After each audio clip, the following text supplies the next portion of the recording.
Every street got a twist, every bridge got a toe. Slick with the tricks, they quick to control. I slipped on the cracks where the shadows roll, but it's the fuckery that snared me whole.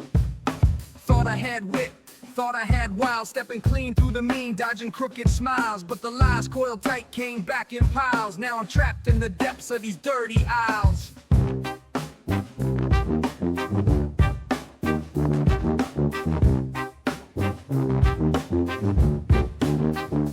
Run afoul of fuckery, can't break free. Caught in the grind, it's binding me. Every twist a trap, every move a plea. When you run afoul of fuckery, promises dressed in a silver veil ain't worth a dime, all guts and fail. Played the hand that was dealt, pale as a jail, but they stacked the deck, ain't no detail stale. Walking fine lines between hope and harm, riding a wave, but I'm feeling disarmed. Half the crowd cheers, other half's alarmed, caught in a web with its siren charm.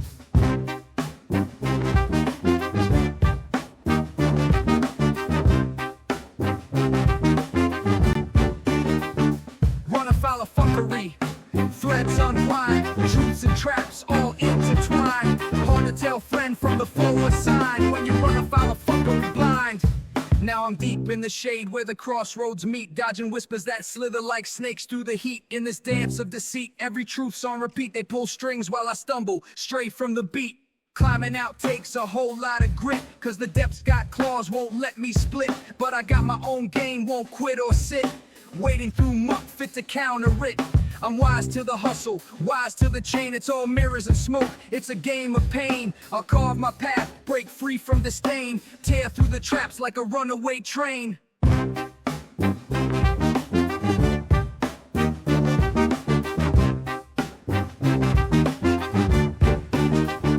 Run afoul of fuckery, I'm finding grace, building the truth in the shadows place. No more schemes, just a clean embrace. When you run afoul, but you beat the chase.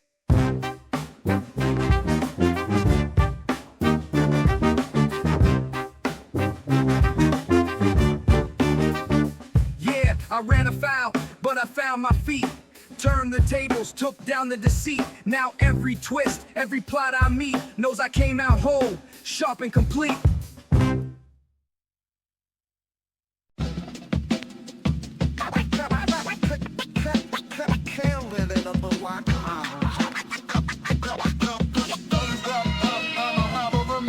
Yeah, robot in a human skull helmet, jogging through synthetic tapestries. Pixelated sunset shade, this soft, well-upholstered hell for me. Peaceful, not harmless, the sword sheath, edge thought sharpest. River whispers secrets, I bend to listen as its heart drifts. Fish in a balloon, swimming laps through the lunacy. I pause my art to be here, but this 2-week notice looms for me. Personal's not important, but the story's mine to orchestrate. Select all, delete the self, I owe no debt, reborn today. Sloth Buddha in the hammock, sipping silence in the splendor. My butt brain's on hiatus, can't remember what it rendered.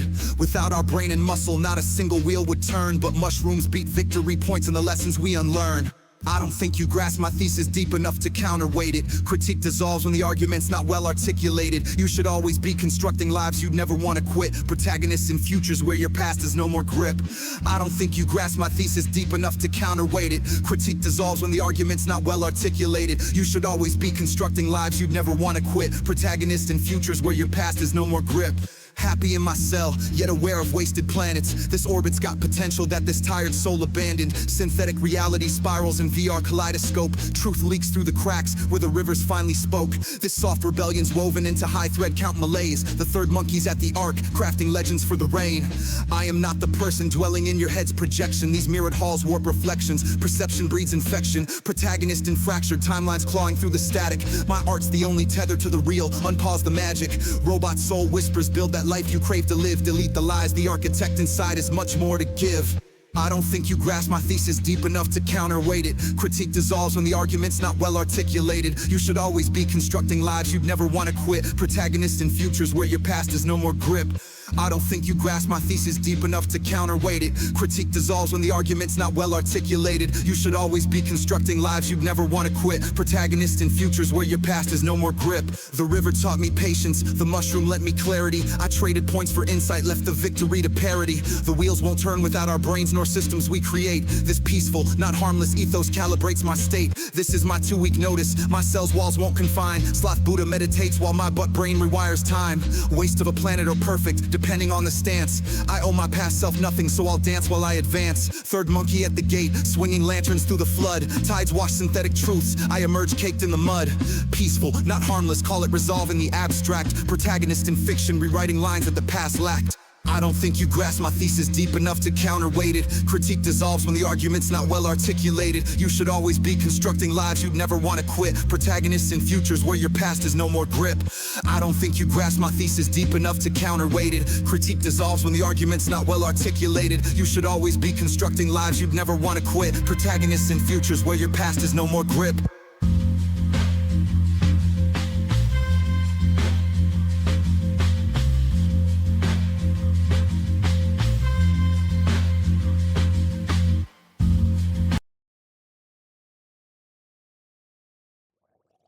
Ayo, ayo, ayo, yo, ayo.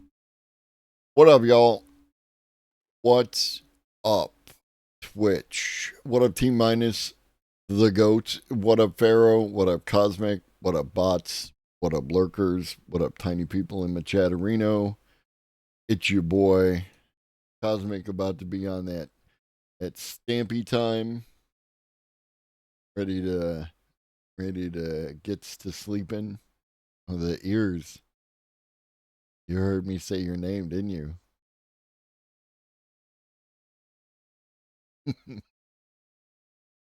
Big sleeping. Big sleeper. All right.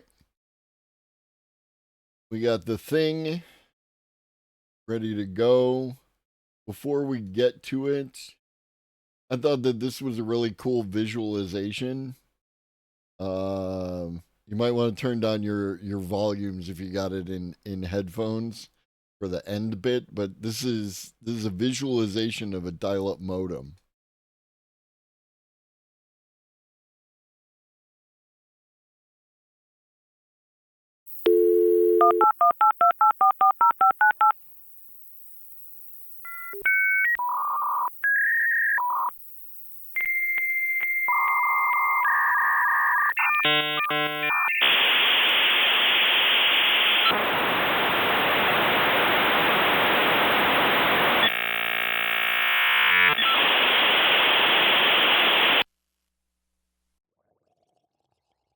Super neat. Hey there, welcome to Factually. I'm Adam Conover. Thank you for joining me on the show again.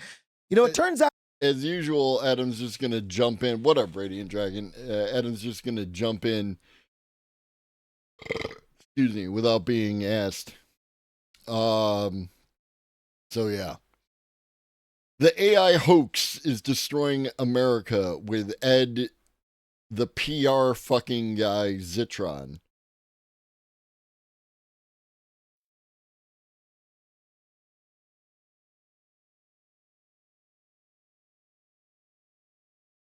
Let's fucking go. What up, Samson? that the tech industry is eating the world even faster than we thought it would. I've been a critic of big tech for a long time. I've criticized their monopolistic grip over huge parts of our economy, the way they've destroyed entire industries for their own gain, their willingness to push insane products on the public, whether crypto or AI, instead of the actual useful innovations they used to AI is useful. Fucking what up, Adam? Zitron is clickbaiting me. AI is useful. And time will be back like before.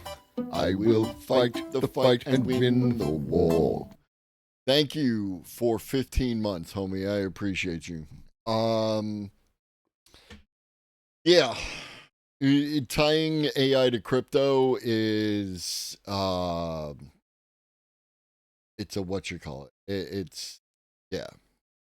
It's intended to, because nobody likes crypto except for crypto bros. So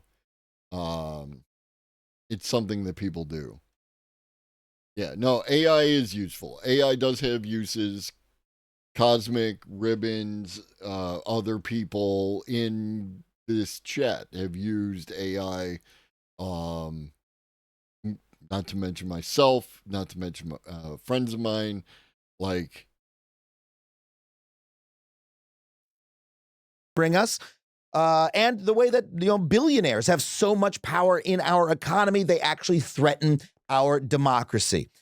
I and many others have been That is true, but that's a capitalism problem, not a tech problem. making these points for years. And you know what? For a little bit, it looked like these arguments were finally starting to have purchase. We started to see pushback against big tech coming from places like the FTC, from Congress, even from the Biden administration. Also, that is a capitalism problem, not a tech problem. But you know what happened? The super powerful billionaires who run the industry did not take that well. As soon as the least little bit of pushback started, they said, you know what? Fuck this. We just need to take over the country. And they did it in a matter of months. At Donald Trump's inauguration, that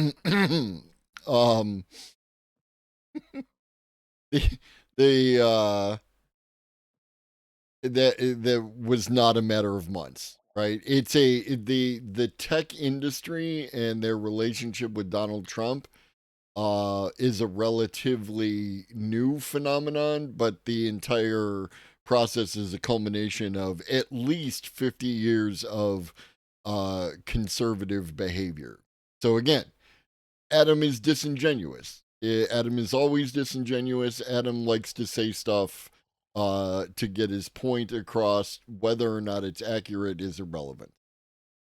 we saw the tech overlords sitting behind him, almost puppeting him from behind the scenes. Not even behind the scenes, in front of the scenes. They were literally fucking sitting there. And now Elon Musk, the richest man in the world, is practically running the federal government, dismantling it for parts, selling them off, and replacing it with bullshit like Grok AI. The people who have been screaming about this, Grok AI, as far as I know, is not involved in the government. However, any data that Elon gets his hands on would probably end up in Grok AI.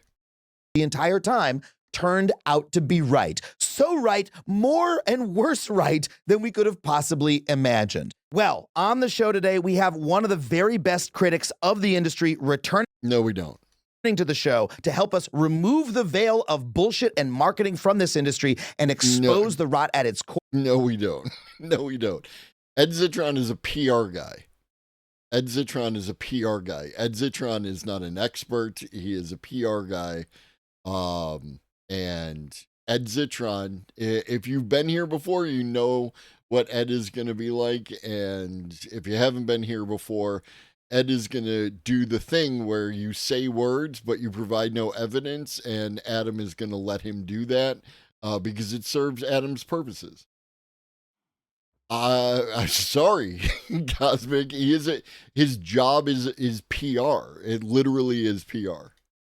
That is destroying not just our economy, but our very government. Now, before we get into that, I want to remind you, if you want to support this show, head to patreon.com/Adam Conover. $5 a month gets you every episode of this show ad-free. We also have a lot of other wonderful community features. We'd love to have you. If you would like to come see me do stand-up comedy live, in person, not mediated by any tech monopoly, but right in front of your fucking face, come see the Nihilism Pivot Tour. I'm touring all across the country. From March 6th through 8th, I'll be in Burlington, Vermont. I feel like now, I don't want to be hyperbolic because there's going to be enough hyperbole flying around the room. But Adam sounds a bit like Joe Rogan there, right? Like, not like I'm going to be on stage and I'm going to say what I want to say. Rah, rah, rah, rah, rah. On March 22nd, I'll be in London. On March 26th, I'll be in Amsterdam in the Netherlands. Then April 3rd through 5th, I'll be in Providence, Rhode Island. April 17th, Vancouver, British Columbia. April 18th and 19th, Eugene, Oregon. After that, Charleston, South Carolina, Oklahoma City, Tulsa, Spokane, and Tacoma. Head to adamconover.net for all. Adam Conover is a member of the working class, is working, so I'm letting him get his thing off. All those tickets and tour dates. And now let's get to this week's episode. The last time we had this man on the show, it was one of our biggest episodes of the year, in which he talked about how AI is marketing, how it's a bubble that is soon to burst. But now it seems that bubble. It like The bubble's gonna burst. What up, Fancy Pudding? The bubble's gonna burst any fucking day now. Any fucking day. And it didn't, but that's just proof that the bubble's about to burst. Has embedded itself within our very government with potentially disastrous results. So here today to talk us through it is Ed Zitron. He's the host of the Better Offline podcast and the essential newsletter, Where's Your Ed At? Please welcome Ed Zitron. Ed, thanks so much for being on the show, man. Thank you for having me. Yeah, it's great to have you back. Last time you were on, you talked about how AI is dying, how in your view, the AI industry. I can't believe with a straight face you're gonna say some shit like this. Go ahead. I wonder if he's gonna justify how everything that's happened since the last time he was on the show didn't actually come to pass, but somehow that's indicative of him being correct. Is like running towards a cliff, that it's puffery, it's marketing, and that the whole thing is going to collapse, and it's a bubble. Now, the people who created the bubble seem to be running the federal government. It seems like we're in a slightly different place vis-a-vis the tech industry than we were last time we spoke. Well, how do you see it? Well, I wouldn't say the Legion of Beavises inside the government are connected to the people who inflated the bubble. That's more Sam Altman, Dario Amodei of Anthropic, and of course Satya Nadella of Microsoft, and Sundar Pichai of Google, and so on and so forth.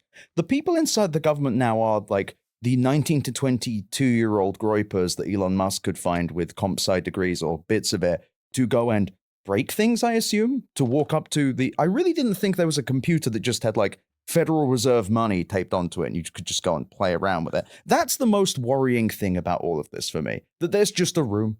Yeah, I always thought there'd be like layers of like security and you couldn't just have like a Gen Z guy with the broccoli hair going in there and just messing around with the computers.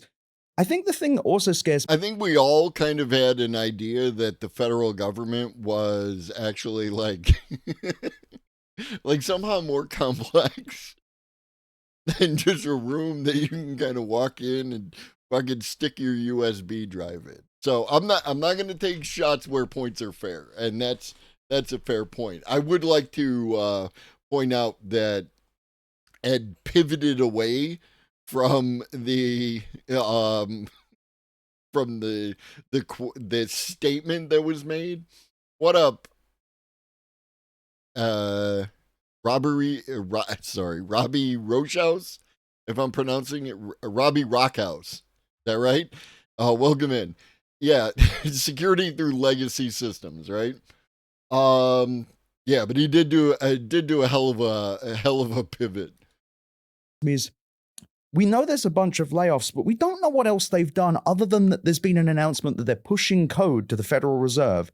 Yeah. That doesn't sound good to me.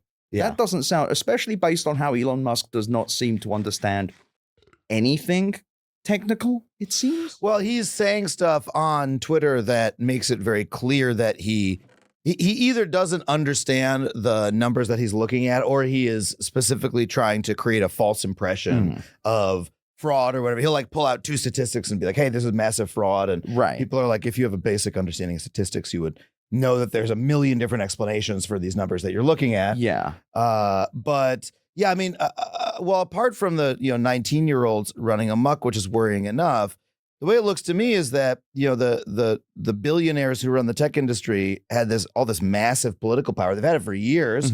I've been talking about it for years. Yeah. Then for the first time, we actually, as a country, started pushing back on it a little bit. If you look at the stuff that was some of the good.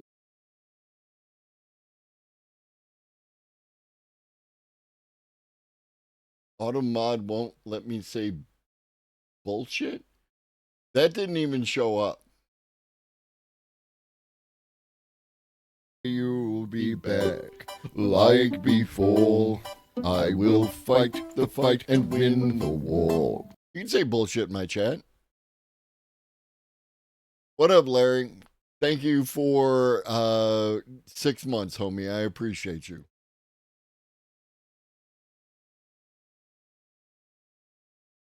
Yeah, maybe you need to check your settings. You might have the profanity filter on, Cosmic. and that's why it won't let you. And that you could have set it to be the one thing, and then it just reset. It happens to me all the friggin' time. Things that were happening under the Biden administration, Lena Khan's work, et cetera, ending mergers and that sort of thing, or at least fighting back again for the first time ever. It seems like the tech industry said, well, hey, fuck that. We just need to run the country. And then they took it over within 6 months. But the thing is, the tech industry isn't even running the country. It's just Elon. Right. It really is just Google, Meta. We'll get to Meta, I imagine, in a bit. Microsoft, they're not, like, Satya Nadella isn't. They're not touching any of this. They're kind of off to the side being like, Okay, so far, Ed is on point today. What up, Paradigm? I don't know if you turned into my show over the last 2 days, you would have heard that I was doing a special episode because Adam Conover went ahead and dropped another fucking video, and I thought it was like his old video, but it's a brand new video, and it's Ed Zitron, my favorite guy in the world, so here we are. No, Paradigm loves me. He just doesn't show up for me. we all gave $1 million to Trump's inauguration committee. Great, I guess. If you look at the way like Mark Andreessen is talking, he's talking as though he's intimately connected with the government and part of a political revolution. And this is a guy who's just like, I'll just take the reins of power. Why not? I have enough money to like do so. And he has influence, don't get me wrong, but I don't know how much they're actually involved with this stuff. And if you really look at it, and Wired has done incredible journalism about this, it seems like it's very Elon-centric. Yeah. And they're trying to do some legal bullshit with it. It's like, oh, actually, Elon does not work here. There's another guy called Elon here. We don't know who Elon Musk is. But nevertheless, the tech industry, and in Andreessen's case, big Curtis Yarvin fan, reads apparently comprehensive biographies of Hitler, 2022. Andreessen said that. Always good to see this. But they're part of the problem isn't reading a biography of Hitler. The reason, No, we shoot straight with each other, right? We shoot straight. And it honestly, Ghost, it's not even a thing. Because I am a rare combo, right? Like, I'm a rare combo meal. Most streamers, what up, bro? Most streamers, once they're done streaming, they don't really, like, they might have Twitch on, but they're not, like, active. I am active in other people's chats, you know what I mean? I am still a chatter as much as I'm a streamer. And usually you end up really being one or the other. It's just how it works. Yeah. And don't get me wrong. After bumping it, like, this is the thing, is I only do like 3, maybe 4 hours max on a stream. These folks go 5, 6, 7, 8, 12 hours. I would need to get away from the computer as well. So I get it. I'm just different. I'm built differently.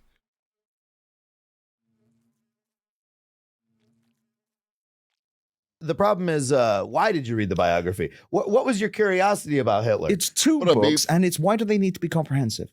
Like, what do you need to know? What, paraphrase Succession, it's like, did you miss some of the Easter eggs? But nevertheless, it's more that there are these kind of nebulous advisory councils, like David Sachs is on some AI council. These people who meet and they have lunch a few times and then they talk and they say AI is going to be big now. America should do lots of that. And then nothing appears to happen. And it is very scary having these people anywhere involved. And who knows what they may do next, because every week something new happens that is just so strange. We are in the strangest part of history and possibly one of the worst. Who knows? We'll find out. But it isn't obvious how much Andreessen is doing because it isn't obvious how much Trump is listening or how there Trump is. So it's this very weird thing where they're very immediate and they're all doing their touchdown dances, reading the 14 words as they do so. But it isn't obvious what it is they're actually doing. And maybe this is all they want. They just want to be the ultra brunch lords. The brunch lord Hitlers. I don't know. But they want to just do this thing where they can swan around the Mar-a-Lago and then do nothing. Because it isn't obvious what Andreessen wants other than something clearly right-wing, something clearly bad. But it's when you actually look at the actual outputs and things they're saying, I mean, a lot of it is they want to be left alone to do their shit, you know? Yeah. I mean, I was I went to an event a little while ago and I talked to some very normal VCs, like venture capitalists who are, were involved in. Again, Adam, in spite of anything that may appear otherwise, I'm mortality as home entertainment. This cannot be the future. it very well can. In spite of any appearances to the otherwise, Adam is a fan of capitalism, right? Adam is a fan of capitalism. Adam is a fan of producing value and shit like that. So don't get it twisted, as the kids like to say. Various tech investment funds. These are nice people. And we were talking about politics. This is before the election. And we were talking about Lena Khan at the FTC. And they said, oh, she went way too far. She destroyed the M&A market, the mergers and acquisitions market. Now you can't start a company. Right. And I looked at that and I said, well, mergers destroyed my industry, like Hollywood. I like me and my friends are out of work as a result. So I think that we should be, trying to stop some mergers. To them, it was completely foreign. I realized these people live in a world where the only thing that you do is you start a company and you sell it to Google or Amazon or one of the other big players. They can't even imagine living in a world, in an economy where that isn't the case.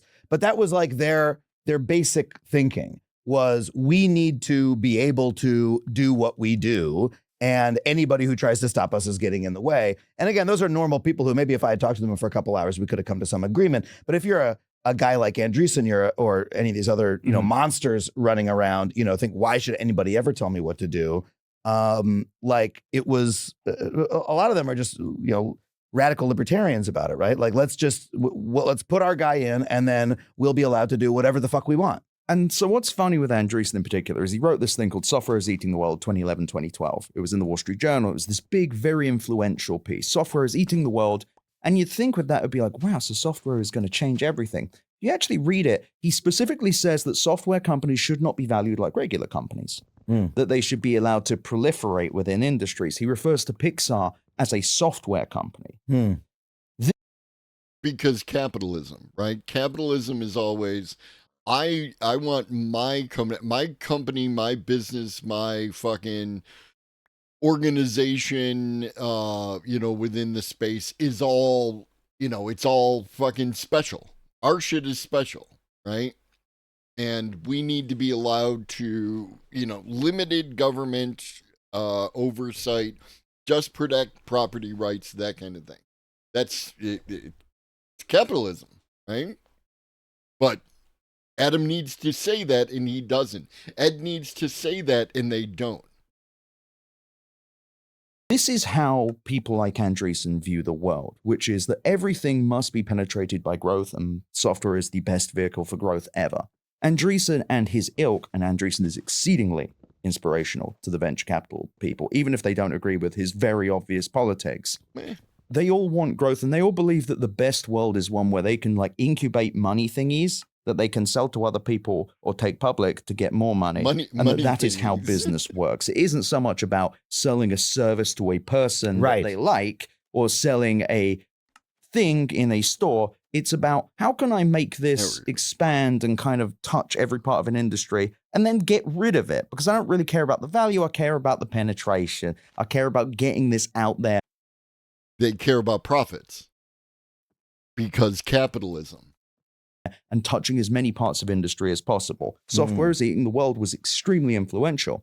But the truth is, what you're describing with these venture capitalists is the world of growth. It is the growth-obsessed people of Silicon Valley that they believe that software's job is to proliferate. It is not to solve. It is not to make things work for a consumer, be an enterprise consumer or a regular one. It's to dominate an industry with a product that is unavoidable. And that is what has darkened Silicon Valley. And that is what has ruined the tech industry as it stands. And that seems to be what's infecting the federal government, because if you look at what Elon is doing, or at least talking about doing, or actively doing right now, is laying off massive numbers of people, which is part of the growth mindset. Hey, you can grow by shrinking, basically. You cut cut margins and you make more money that way. Number go up. But number go up. Number but go up. also, they are talking about Say the inserting word. AI into every part of the government, including in like the FAA, like air traffic controllers, the money system. God damn. And to me, this looks like exactly what you're talking about. That they're taking a form of software that honestly has no obvious benefits, at least at this point in time. AI generally. Sorry, y'all. What up, Sock now? Sorry, y'all. Any of you who are experiencing some benefits from AI, you don't actually exist. You are an illusion created by Silicon Valley tech bros and VC. Also, fuck capitalism. Like you are an illusion.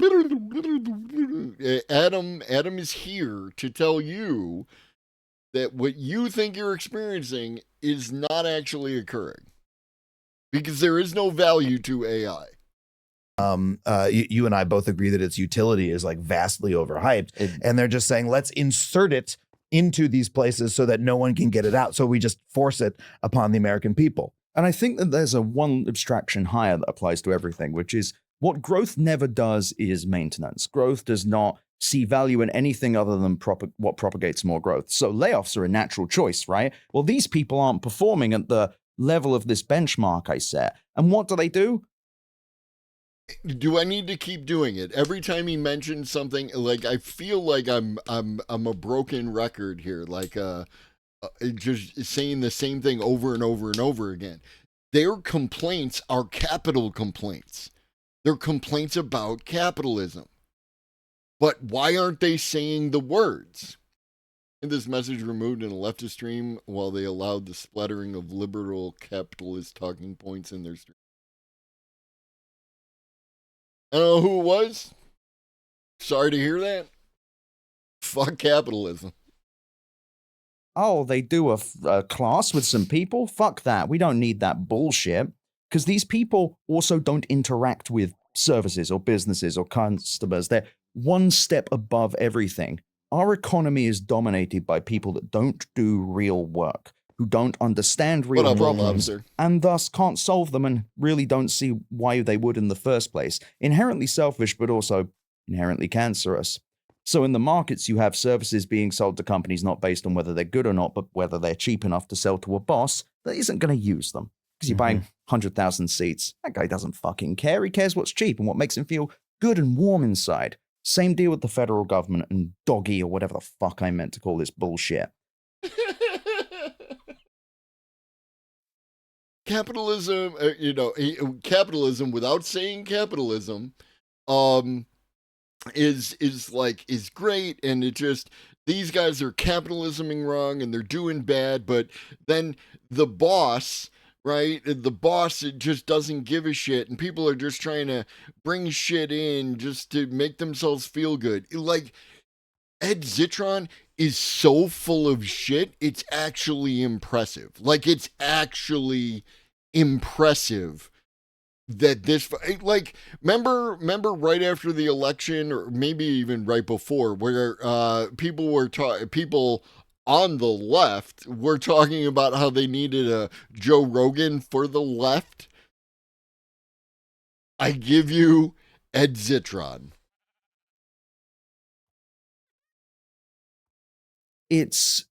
They go in there and they say, well, we have too many people and we need to save money.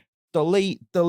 That's how that works. That's how business works. But Django, they don't care whether the government works. They don't know whether this functions. They don't care that Yellowstone has like 3 people full time now. They don't think of these things because they think of everything in numbers, because they do not participate in reality. These people are, Elon Musk is divorced in many ways. He's definitely divorced from reality. He has more money than anyone ever should, to the power of the bazillion. And on top of that, when was the last time he interacted with a civil service other than to complain about it? He never does. And these people working for him, they're probably being paid out the nose so that they can be thrown in jail eventually, I assume. I assume that they're going to be the... Is there some characteristic of Elon Musk that allows him a separation from the normal behaviors that most of us have to engage in. Is there some particular factor that we could point to, some aspect of him that indicates exactly why he is sheltered and immune from having to deal with, for instance, the civil service? Sacrifices. But I think that all of this is symbolic of a bigger problem, which is the economy is divorced from production entirely. Right now, the people running the economy do not do real work, do not face real problems. So AI, generative AI, seems magical to them. All they do is go, they read emails, they send emails, they It's a ignore lot like a emails, and regular they go to millionaire, but with a hoodie and crippling social anxiety. That wasn't helpful at all. Just like a tech millionaire. True. Is that a little F?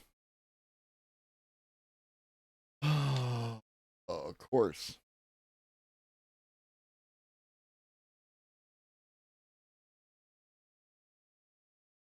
Adam's trying to silence me.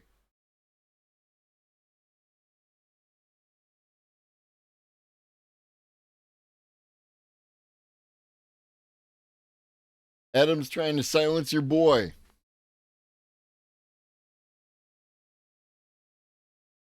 Right. Wow, a thing that can summarize the emails I don't want to read? Holy shit.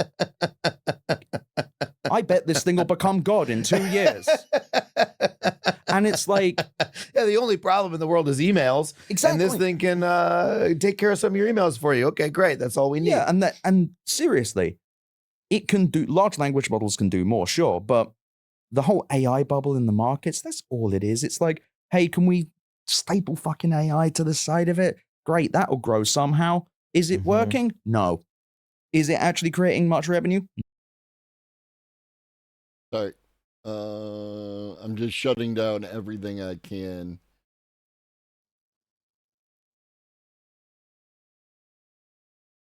We were up to like 64% of CPU, and that might have had something to do with it. Do do do do do do do do.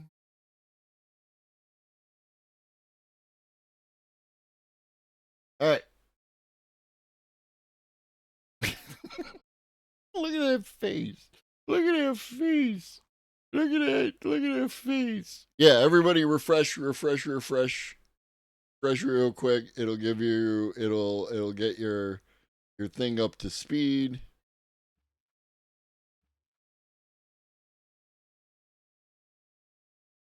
I just used ChatGPT to ingest 10 servers worth of log files and detail the number of errors and correlate them across Boxen to find the root cause. That would have taken my team 2 days, but no value, no value. No. But you know what? Everyone feels like they're part of the future, right? Is it the future? No. But, I mean, I hope this doesn't. It's really bad, man. It's so bad. Well, let's talk about AI. Just any evidence, just a little bit of evidence. Just a little, just present anything, dude. Come with a binder full of evidence. I'm begging you. Since the last time we spoke, you've been saying it's a bubble for the last year at least. The bubble's continued to grow. There are all these Super Bowl ads about AI, of course, which I saw you write some very scathing blue sky tweets about. What is the status of these AI companies currently? So it's all very weird. So DeepSeek came along. We can get to DeepSeek. Yeah, Robotech, I don't think you were here for the last one. This is exactly what it's going to be like for the entire hour and 40 minutes of this video, and probably 3 to 4 hours of stream. So I completely, it's not for everybody. Is no disrespect if you feel you got to tap out. This is our version of brain rot. In a bit, but yeah, in the round, these companies, so it's been about 7 months since I was last here. Since then, Microsoft has announced that they have, $13 billion of annual recurring revenue from AI. Now, just to be clear, Microsoft has no line item on their earnings. Oh, wait. I thought that there was no ROI on AI. And again, he's not presenting any evidence. He's just going to say words and gesture vaguely, and we should believe him. About AI. So they've just taken every little bit to say $13 billion. So what, $2.7 billion a quarter? Not profit. That's all that they can do. That's all that the biggest monopolist in software can do. That's all they can get. OpenAI, they hit about $4 billion of revenue last year. They burned $5 billion. $5 billion. That's after revenue, and that's not including stock-based compensation. Anthropic, Dario Amodei, history's greatest liar. Say his name again. Dario Amodei. Wow. Dario. History's greatest liar. And don't get me wrong, Dario is a CEO, and it deserves as much derision as the next. Mm-hmm. Yeah, I'm also playing Mike. Do you think I could sit here and just engage with this?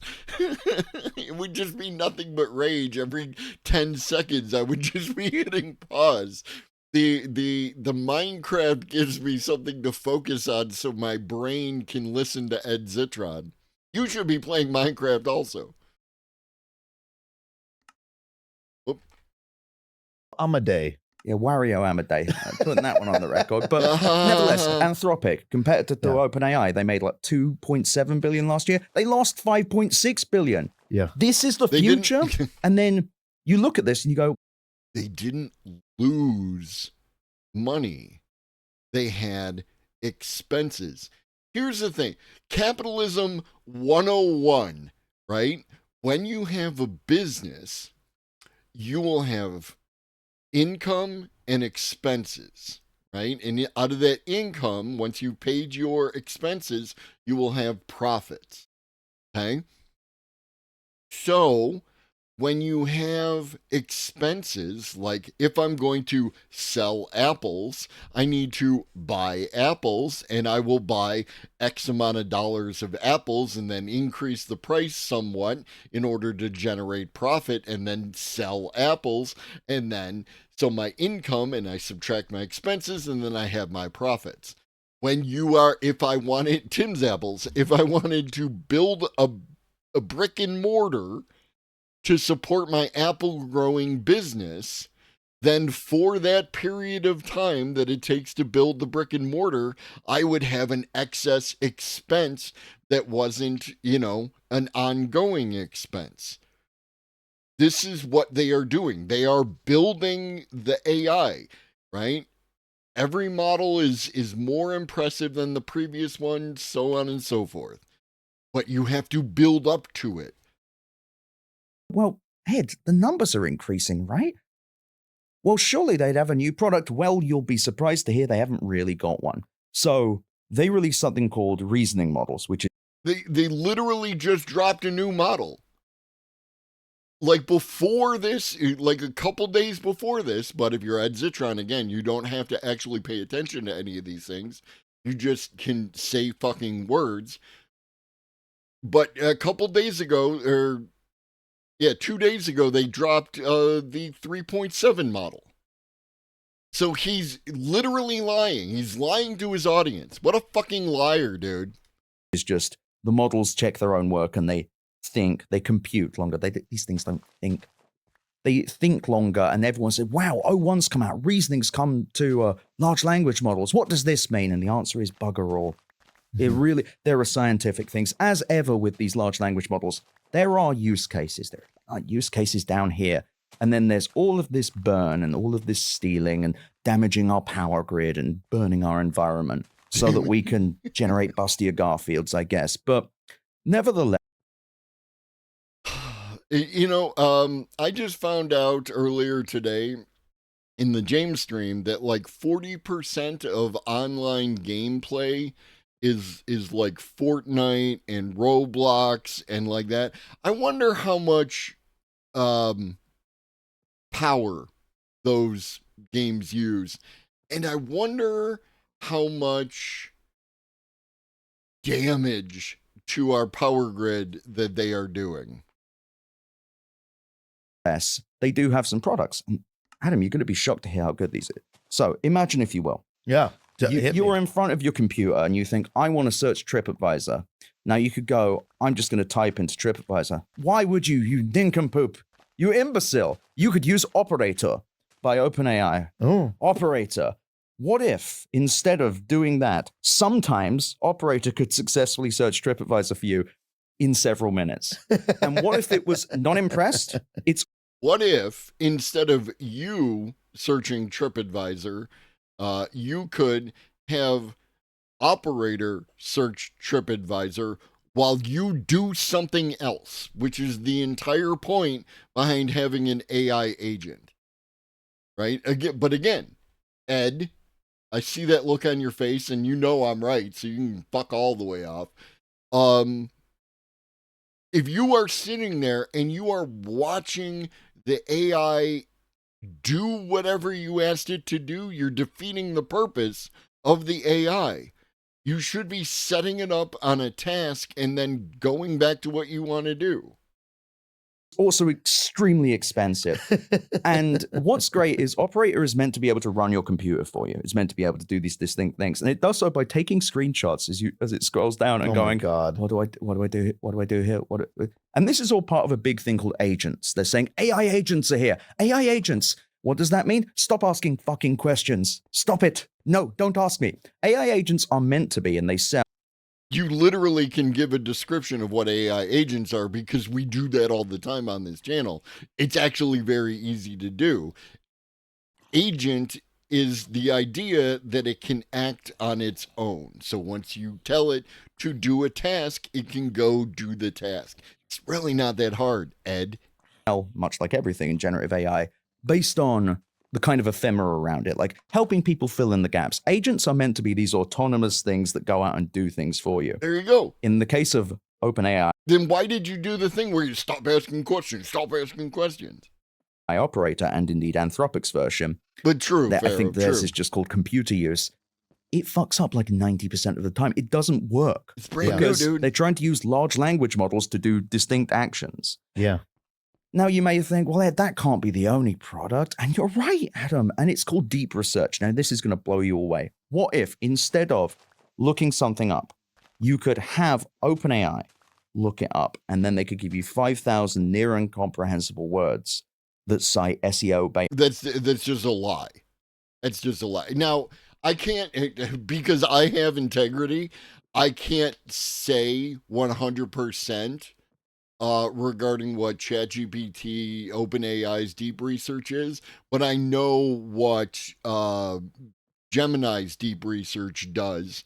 And Gemini's deep research gets me a bunch of different papers and stuff like that, and actually writes me a summary of all those things and provides me with links and citations back to the original content so that I can check it or use it for other purposes and stuff like that. That's what it actually does. Ed, again, is going to lie to you and lie to Adam's audience because that's what Ed does. Articles and Reddit posts and Hacker News. What if you could get a big useless report with hallucinations in it? And I know you're already excited, but what if it was also only available on the $200 a month service, coming to ChatGPT Plus, and was also insanely compute expensive to the point that they have to severely limit it? And we are 2 years into this book.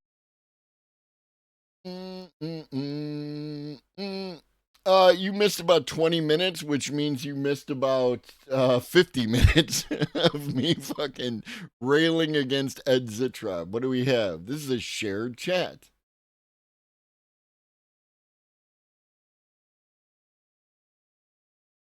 Do.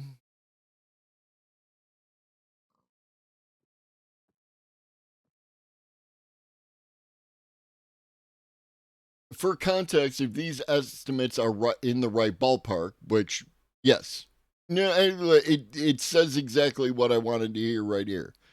Because there are, yeah, I believe that you showed your work, homie.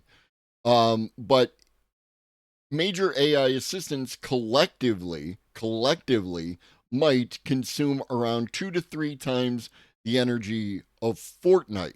Again, one example: Fortnite, Roblox, World of Warcraft, Call of Duty. Give me your favorite. How many people are playing Valorant? How many people are playing Marvel Rivals right now? What up, Ribbons? 420 episodes. Smoke them if you got them. I'm smoking on that Adam Conover pack right now. Right? So, like, do you see the context, right? Do you see the context? Yes. Does AI consume a bunch of power? Yes. Do video games, fucking Minecraft, does video gaming consume significantly more power? And we haven't even talked about the streaming services like Disney Plus and Netflix and yada, right? Like, it's disingenuous. This is a word I've been looking for since the beginning of the episode. Fucking, this is disingenuous behavior because they don't do apples to apples comparison, because they don't want to get into shit fucking taking shots at World of Warcraft, which is Blizzard, which is fucking Activision, right? They don't want to get into it with Roblox because they want that sweet sponsorship. Bullshit. And this is the best they've got. Like, Yeah. what you would get for $10 from a guy in the global south on Fiverr, but worse, and it took longer. It's just, and people in the press are just vacuuming this shit up. They're like, wow, look at this. It can do research. Yeah, it can do bad research that barely makes sense. Yeah. And I must be clear, we're 2 years into this. There's nothing. They haven't got shit, and they're still unprofitable. And what's crazier is OpenAI's $200 a month pro service gives you unlimited access to varying asses that can shit in different volume. It's still unprofitable. Yeah. The $200 a month subscription is unprofitable. They are not making money. They are not making money. Jesus Christ. It's so cool that this is the future. But on top of this, they keep being Dario Amodei of Anthropic. He said by 2027, or just after, it was like soon after 2027, we'll have AGI. That's also around the time, 2027, the information reports that Anthropic will actually stop burning cash. They will also, apparently, they're projecting internally that they will make $12 to $30 billion in revenue. Now, I must be clear how much bullshit this is. This is all nonsense. Anthropic last year made like $900 million. These companies are just saying stuff, and I'm disgusted with the tech press for just walking around and being like, yeah, makes sense to me. It doesn't make sense to anyone. This stuff's completely insane. If I went to the bank and I said, I have lost $5 billion, they would not be like, don't worry, we've got some investors who... Well, operating at a loss is a thing plenty of businesses do. You know, Amazon had no profit for like 10 years. Not even close to this. Thank you. Not even slightly close to this. There is no... Shut the fuck up. Your thing doesn't count, right? Your thing doesn't count. Your example doesn't count because it's completely different. Because yes, a tiny bit of pushback. Nothing. The worst year of Uber, I think, was 6.2 billion. That year was 2020 when Uber's business stopped working. Now, Uber burns cash by the boatload, but at least there's a service. You can go, I know why I'm using Uber. To this day,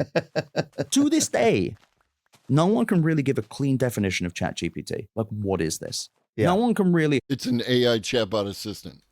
I've yet to meet someone who's fanatical about it because of the use cases. I've met plenty of people who are fanatical because they have a...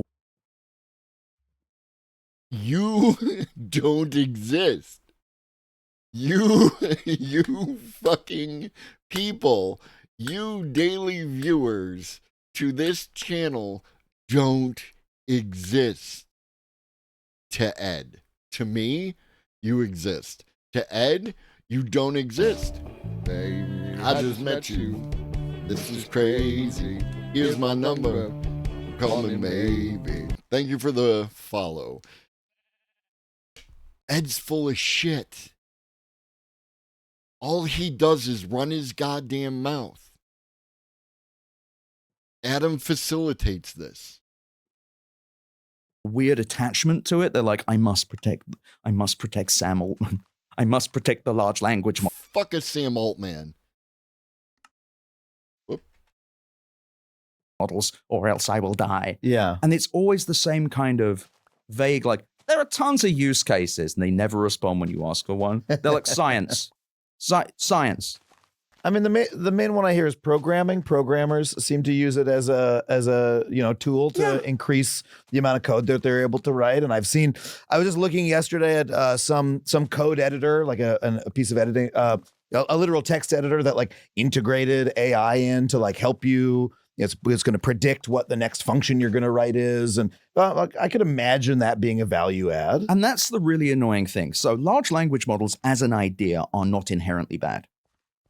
Had Sam Altman, and this is a failure of the tech press and of Silicon Valley, had the tech press gone like, wait, what is this? Why is this? Why do we have to agree that this is big? Large language models as an idea, not a bad thing. Indeed, there are on-device large language models that are actually doing cool stuff. I too know people, engineers, who like the coding editors. Mm-hmm.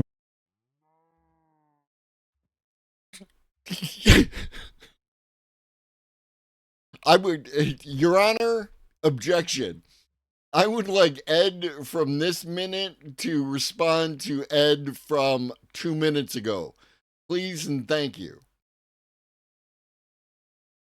Right? Because my man said they can never give you an example of a use case. And then I too know people who are actually using it for use cases.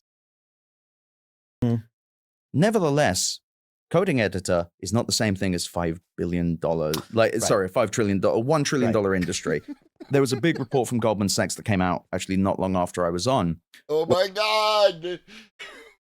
The Goldman Sachs report. The Goldman Sachs report. You know what's hilarious? Not specifically about Goldman Sachs, but at the same time that the Goldman Sachs report came out, the Sequoia report came out. And it's really funny because you know what I've been seeing a bunch of content around is Sequoia having AI people on to talk about AI. Even though Sequoia said bubble burst, bad is not good. It's any day now it's going to burst. Where they were saying it doesn't solve any. Jim Cavallo, lead equities analyst over at Goldman, said that fucking Jim Cavallo. Everyone's saying that generative AI is going to be this $1 trillion industry, but what $1 trillion problems does it solve? And it doesn't, and it still doesn't. What you're describing there is useful. Yeah, it's useful. Is it worth burning our planet? Is it worth stealing from everyone? Is it worth every single transaction being unprofitable? No. Mm-hmm. And indeed, there may be on-device models that can do exactly that, can do that coding stuff. And that might be cool. That might be fine. That might be fun.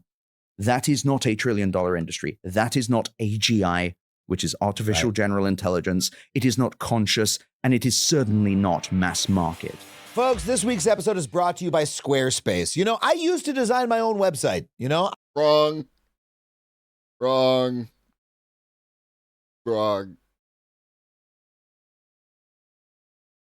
I'm stealing content. I don't give a fuck. Fucking Adam Conover, fuck Ed Zitron. Yeah, filled your entire card. Oh, that's neat. That would be useful if you're a Photoshop guy. It's cloud-based software. You can sync your catalog with Instagram, Facebook. Shut up. Oh, that's neat. I'm trying to get the gap right so I don't miss anything. Flash factually. It's a feature of a single software product. It's when Photoshop comes out with a new way to make an image quicker, right? Yeah. And I look at it and go, oh, that's neat. That would be useful if you're a Photoshop guy. It's cloud-based software, and that has been a healthy industry. Sure, great. Indeed, large language models might be a $15 billion industry if they had just not done this. Because you can look back, and because I hate myself, I've looked back at all of the lawsuits between Elon Musk and Sam Altman. From the early days, Sam Altman wanted this OpenAI, which was founded as a charity to investigate AGI and to build responsible AI in literal response to DeepMind, to Google's DeepMind, back in 2015. The whole time, Ilya Sutskever and Greg Brockman, who were brought on to kind of run this thing with them, they're sending identical emails to Sam Altman and Elon Musk being like, hey, why do you want to be CEO so bad? Why do you keep want to run this? You seem to want unilateral control. What's that about? And Sam Altman the whole time was pushing for a for-profit company. Sam Altman wanted an initial coin offering. He wanted to raise money using crypto for OpenAI. Sam Altman from the beginning has been a little crooked. But one thing I'll tell you is Sam Altman was never interested in this being like just a fun software industry, which like a $15-20 billion industry. He wanted power and he wanted money. And Elon Musk fucking sucks. But this lawsuit does pull out some interesting details and shows the narrative that It is a narrative. It is Elon Musk's narrative that Sam Altman's whole plan with this was just to make a bunch of money and make himself rich. And he succeeded using whatever con he could. And there is Wow. Okay. So for those of you who are new here, I'm not saying that what Ed said there is not accurate. That because I haven't looked at the emails because I don't give a fuck. Right. That like Sam Altman being the CEO or whatever, and Sam Altman wanting to make money from it, but then it got turned into a nonprofit. I don't know. I have no idea. Right? So I will say it's all true. However, what actually happens after this that Ed conveniently leaves out by just hand waving how Elon sucks, Elon Musk was the money guy for the nonprofit because that's what they eventually agreed to. Sutzkever and Brockman and the rest here on Gilligan's Isle, they all agreed to a nonprofit. Cool. Elon was the money guy. Elon started providing funding for OpenAI. Then Elon decided that we need to take this nonprofit and fold it into Tesla, my for-profit company, because I'm having a tough time doing full self-driving, and I think that this company could help. And, you know, really smart people like Brockman and Sutzkever could help me out with that. And all of them told him to go fuck himself. And he said, well, I'm going to take my money and go. And they told him to go fuck himself. And then they created the for-profit in order to get in funding. Now, you might be of the opinion that they should have just folded at that point, and that is an argument that you can make. But the facts are that Elon caused this scenario. Almost like context matters. Just look at that look on his face. Knowing he can feel it in his cockles, in his subcockle region. He can feel the fact that I'm fucking burning his ass right now. no greater con, I think, than taking a relatively boring piece of cloud software. It's interesting to me, but it's cool. I mean, large language models are cool. I continue to play around with them every once in a while and go, hey, neat. But that's the thing. They're neat. Yeah. They're neat. They are not the future. Yeah. And had Altman done that, he wouldn't have been able to raise any money. No one would have given a shit. Everyone would have been like, why am I giving money? Oh, what? You want to make something useful? You want to make something? Oh, you want to do a large language model where people could do stuff with it? Fuck you, Sam Altman. Where's God? Make God come out of the computer right now, you little bitch. But he was already doing the lying there. But from the beginning, they were pulling the AGI thing. It's frustrating because one of the classic gotchas people say is, I look forward to the Adam Conover Ed Zitron video on the day that AGI actually drops, because that is going to be a classic. You know, there are actually people who use ChatGPT. There are people who use it. There's 300 million weekly users. 400. Mm-hmm. First of all, those numbers are bullshit. It's 350 million weekly now, they claim. Few things. Number one, 350 million weekly users, but similar web data I got given says that they've never had more than 150 million weekly. Can we see the data? Can we look at it? Is there something you can show us, or are we supposed to just trust you, bro? Unique visitors to chatgpt.com. You tell me there's another 200 million just in the ether? To chatgpt.com, right? It's very specific. There are multiple ways to interact with ChatGPT other than going to chatgpt.com. Like, what happens when I log in using the app on my fucking phone, Ed? Fuck that. It's complete nonsense. Putting that aside, weekly users just means they... No, by all means, old lobster. Like, if you want to set up a game server on your spare PC and open it up to the community and do stuff like that, that sounds great. That's what the space is for. Used it once in a weekly period. Yeah. So it's like someone went on ChatGPT and typed in like Garfield with gun. Like that is not. This isn't. That's literally what I do. I log into a large language model about once a week, and I just ask it some dumb stuff, and then I stop. And that's nothing wrong with that. Which is why other you're than not the person to be talking about that. this. That's not great. No, I hate water. But eventually, though, there are going to be on-device versions, and people might say that's another gotcha. No, it's not. If anything, it's really bad for Sam Altman, because as it stands, ChatGPT as a service, and you've got O1, the reasoning model, you've got O3, the one you can't touch, that's too expensive, like $1,000 to run for 10 minutes. You can touch the O3 model now. So, what exactly the fuck are you talking about? I fucking love this shit so much. You've got Operator, you've got Deep Research. These aren't products. They are products, but they're not like industry leading. They're not products, Deep but they are Research has already products. been copied by Perplexity, which is barely a company. It already got copied by Grok. Fucking Grok's copying you. You're not a real company. You got met by Grok. Oh, I need a shower. But it's all of this hubbub and all of this nonsense about, oh, this is automation. It doesn't even automate anything. It doesn't change our lives meaningfully other than making them more annoying and worse and filling search engines full of slop. And the irony is with deep research, by the way. So a guy called Max works over at BuzzFeed theorized this, and I kind of stand by it, is the reason it can't, because it searches the web, the reason it can't find really good primary sources is because robots.txt that's on every website is blocking all the AI. So it's just like, oh dear, you don't like that, do you? Except that's not in fact the case. Does it block some? Sure. But there are other good primary sources if you actually use this stuff. This is the thing. They don't actually use this stuff. There was a bunch of nothing, gibberish. Flip-flopical, flip-topological, flip-snobicals. It was a bunch of gibberish, bro. I hope that's what's happening, but I think it's also just as likely that because these models don't know anything, because they have no knowledge, that they just don't know what a good source looks like. So they go, fuck it, what would support my point? Forum? Fuck, who gives a shit? But it's all commoditized. Everything's commoditized. They don't have anything else, and they're nowhere near anything else. 2 years in, and what? We've got like a bad search engine, and a kind of word calculator. Sexy autocorrect. Like, I mean, like every product is the same. Anthropic's Claude is the same as OpenAI's 4.0. It's the same as Grok 3. They're the same. They're the same. They're the same. It's the same. They're the same. They're exactly the same. There is no difference. It's the same. The same.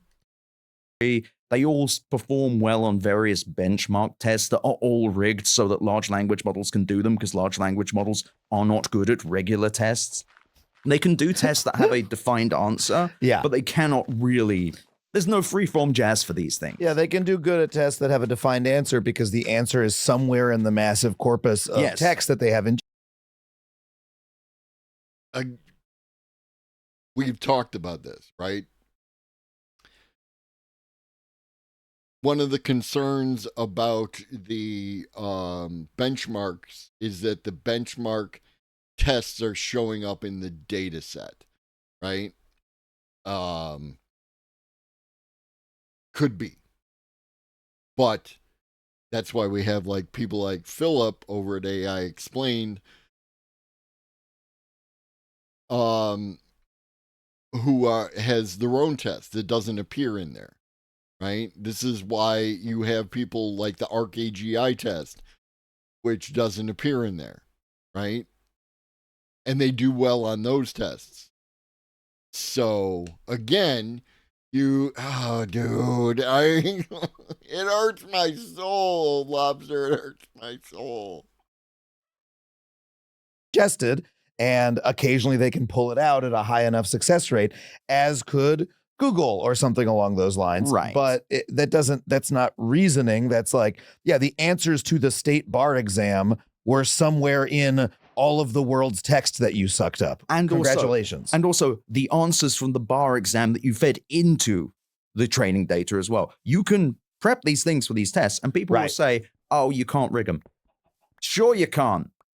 How would you prove that they didn't rig? It's just, it's all so silly. Why? And on top of that, really simple point, which is, if this was so futuristic, why is everyone trying to convince you all the time that it's futuristic? Yeah. Shouldn't you just point to the thing like the first iPhone? Yeah. You weren't like, why is this new? Yeah. Where like with the iPhone, they did the pitch, then your friend got one and you were like, oh, and then you got one and you were like, oh. Visual voicemail. And then there were new things that happened all the time. There were like active things that were actively changing your life. You know, oh my God, a map. Are these people popular? I can't speak for Ed Zitron. I assume he's got a bunch of followers on like X or Blue Sky or whatever he's on. But Adam is very popular. Adam was one of the front-facing people during the SAG-AFTRA strike. Adam has millions of followers. I imagine he would be, Reed, because he says the words that people want to hear as opposed to the truth, right? As opposed to the facts, you can just say some shit. So, but yes, Adam Conover. Adam used to have a show called Adam Ruins Everything. Adam has factually...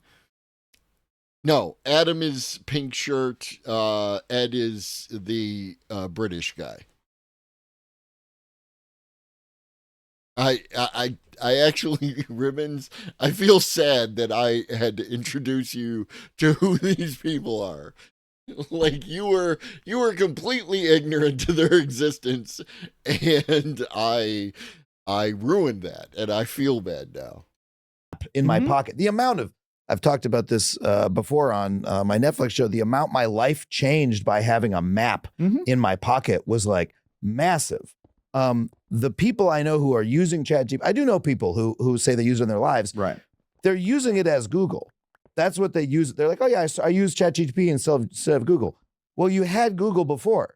It doesn't sound like a massive change in your life or in your workflow. Answer. Yeah, it's a different kind of answer. I think arguably worse. But like, what's the let me ask you this, because there's a lot of we're talking about these very consumer facing. Nobody uses it. Nobody uses it, and there are people I know who use it, but they use it poorly. As far as I know, right? I show up. I use the AI like once a week to ask it stupid questions and then walk away. So I'm an expert on AI. Adam Conover and Ed Zitron attributed. Large language models, generative AI. Occasionally I'll see a headline about, AI could help solve a difficult problem in, name a science, right? In chemical engineering and in physics or something like that, because, this sort of reasoning, right, when used by a, scientist, right, could like really, create a power multiplier for some actual difficult problems. And so I always want to make sure, checking my own biases here, right, versus the products I'm using. Is it possible that there is, looking at AI behind the scenes, that there are larger applications like that? So I think first thing to start with is, has it actually done that? Anytime I see a headline that's like AI could, I'm like, yeah, but has it done that? Yeah. That's all, because everything in generative AI and the AI bubble, no, because that's how time works, right? That's how time works.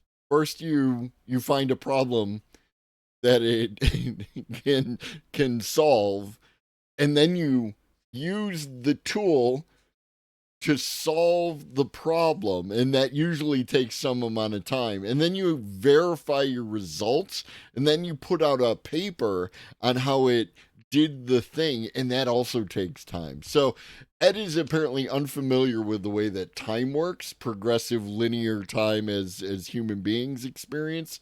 Ed apparently lives in the eternal now, in which nothing ever changes.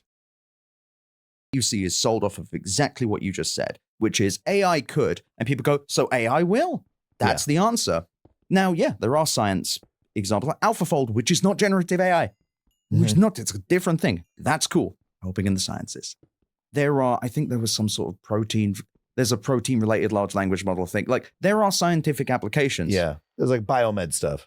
And again, never saying that large language models are completely and utterly useless. Any statement I've made suggesting that, I was a bit off. But You literally did that this episode. I was a bit off. Jesus Christ. tell you, the truth is the problem is the term large language model, because even in the sciences, it's specialized models. Yeah. But you can't really say small language model because those are so big compared to the past ones. But You the thing can is, say small language just because models. those use Small cases language models existing are a doesn't thing. mean it's a $1 trillion industry. Like, Yeah. that's the big disconnect here. And also, that, what you're talking about there, is not what OpenAI is selling off of. It's not what Anthropic or Google or Microsoft or any of these companies are selling off of. Amazon's Rufus AI is nothing to do with the sciences. They're not selling off of that. They're trying to sell into the enterprise, and the enterprise is saying, so what can this do? And they go, that's a good fucking question. Would you like to pay us so you could find out for us? And weirdly enough, there are some companies like, sure. It's literally not happening. Like, again, they're... But again, I have data, right? I actually have an insight into certain conversations between an Amazon fulfillment company and Amazon itself, and the way that Amazon actually works behind the scenes and stuff like that. And I actually pay attention to news articles and verifiable sources, as opposed to just pulling stuff out of my ass and pretending that this thing that I found in my ass isn't a turd, but is in fact just the great opinion of a great man. I don't know what this does. You don't know what this does, but everyone's telling me to put AI in it, so dunk. This is where it's going. This is what's happening. This is, again, the economy run by people that don't do work, sold to by people that don't do work, making a machine to sell them. Because if it really was this big scientific breakthrough machine, they could sell it like that. That would be the thing to sell it on, and there would probably be something in 2 years, right? Something major. I don't mean a study where this happened once. I mean No, it's literally happening all the time. I might suggest you subscribe to Mark Tech Post.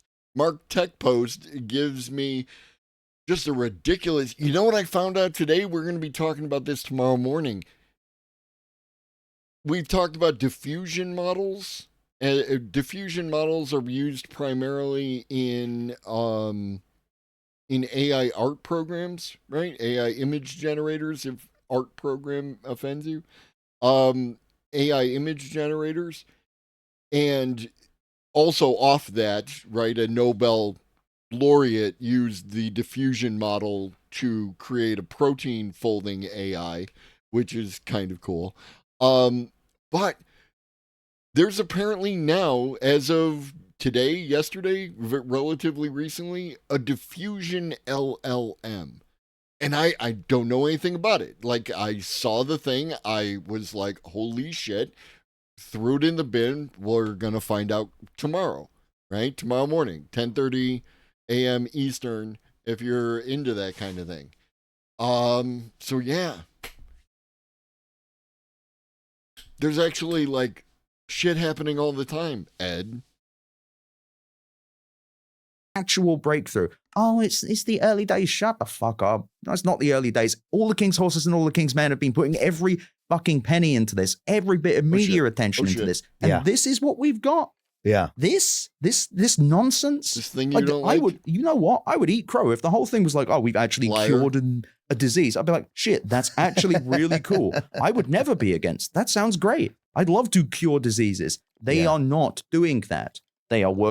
Well, it's weird because, like, I keep seeing things about how AI is helping out with cancer detection and other medical related things like that, and providing researchers with different sorts of chemicals and DNA things that they can use in medications. But again, I pay attention as opposed to just working on curing the earth of its life. it's so frustrating as well because there are so many parts of this. I'm not a PR firm. Like, there's so many parts of this that are just like really cynical marketing. See, I run a PR firm. For those of you who did not believe me, I said he was a PR. He's a PR guy. He's a PR guy. Yeah. And it's like Sam Altman doing a partnership with, oh God, Ariana Huffington for some health AI app. And then the whole thing, there's a thing in Time magazine about it where it's like, oh yeah. And then in the future, this thing could take your data and it could do this and this. It's like in the future, a bunch of shit it doesn't do now. Mm-hmm. And also this thing doesn't exist. Time magazine, sold. Great stuff. Agent Force, Salesforce's powerful AI. It's just a chatbot connected to a database. We had that shit in 2015, if not earlier. Yeah. Did we? Everything you look at, all of the big products, the magical products they have, are just shit we had already that sucks. Wow, it's Google, except sometimes it's right, but it's also not. And you don't really know whether it's wrong or right because it doesn't know anything. It doesn't know what correct is. It probabilistically determines what the right thing might be. And it's pretty good. Pretty good is not good enough. Or even close. Well, what is the revolutionary use case, even if it's better than pretty good? I keep seeing this ad where I think it's for Agent Force, where Matthew McConaughey is outside at a restaurant where it's raining, and he's like, my travel agent didn't have AI, so I'm here at this bad restaurant, and it's raining on him, and then Woody Harrelson's across the street. He goes, hey, Matthew McConaughey, like, we're here at this dry restaurant because we have AI. Come over here. And I don't even understand what AI in the fiction of the ad was meant to be doing. How did AI?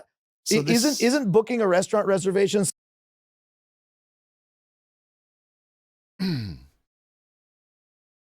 I shouldn't even be entertaining this, but the AI could take from multiple data sources. One of the data sources is the weather. So the AI might determine that based on the expectations of the weather at a particular point in time that you might not want to be at that particular restaurant outside. You might want to be inside. It's silly because it's a fucking commercial.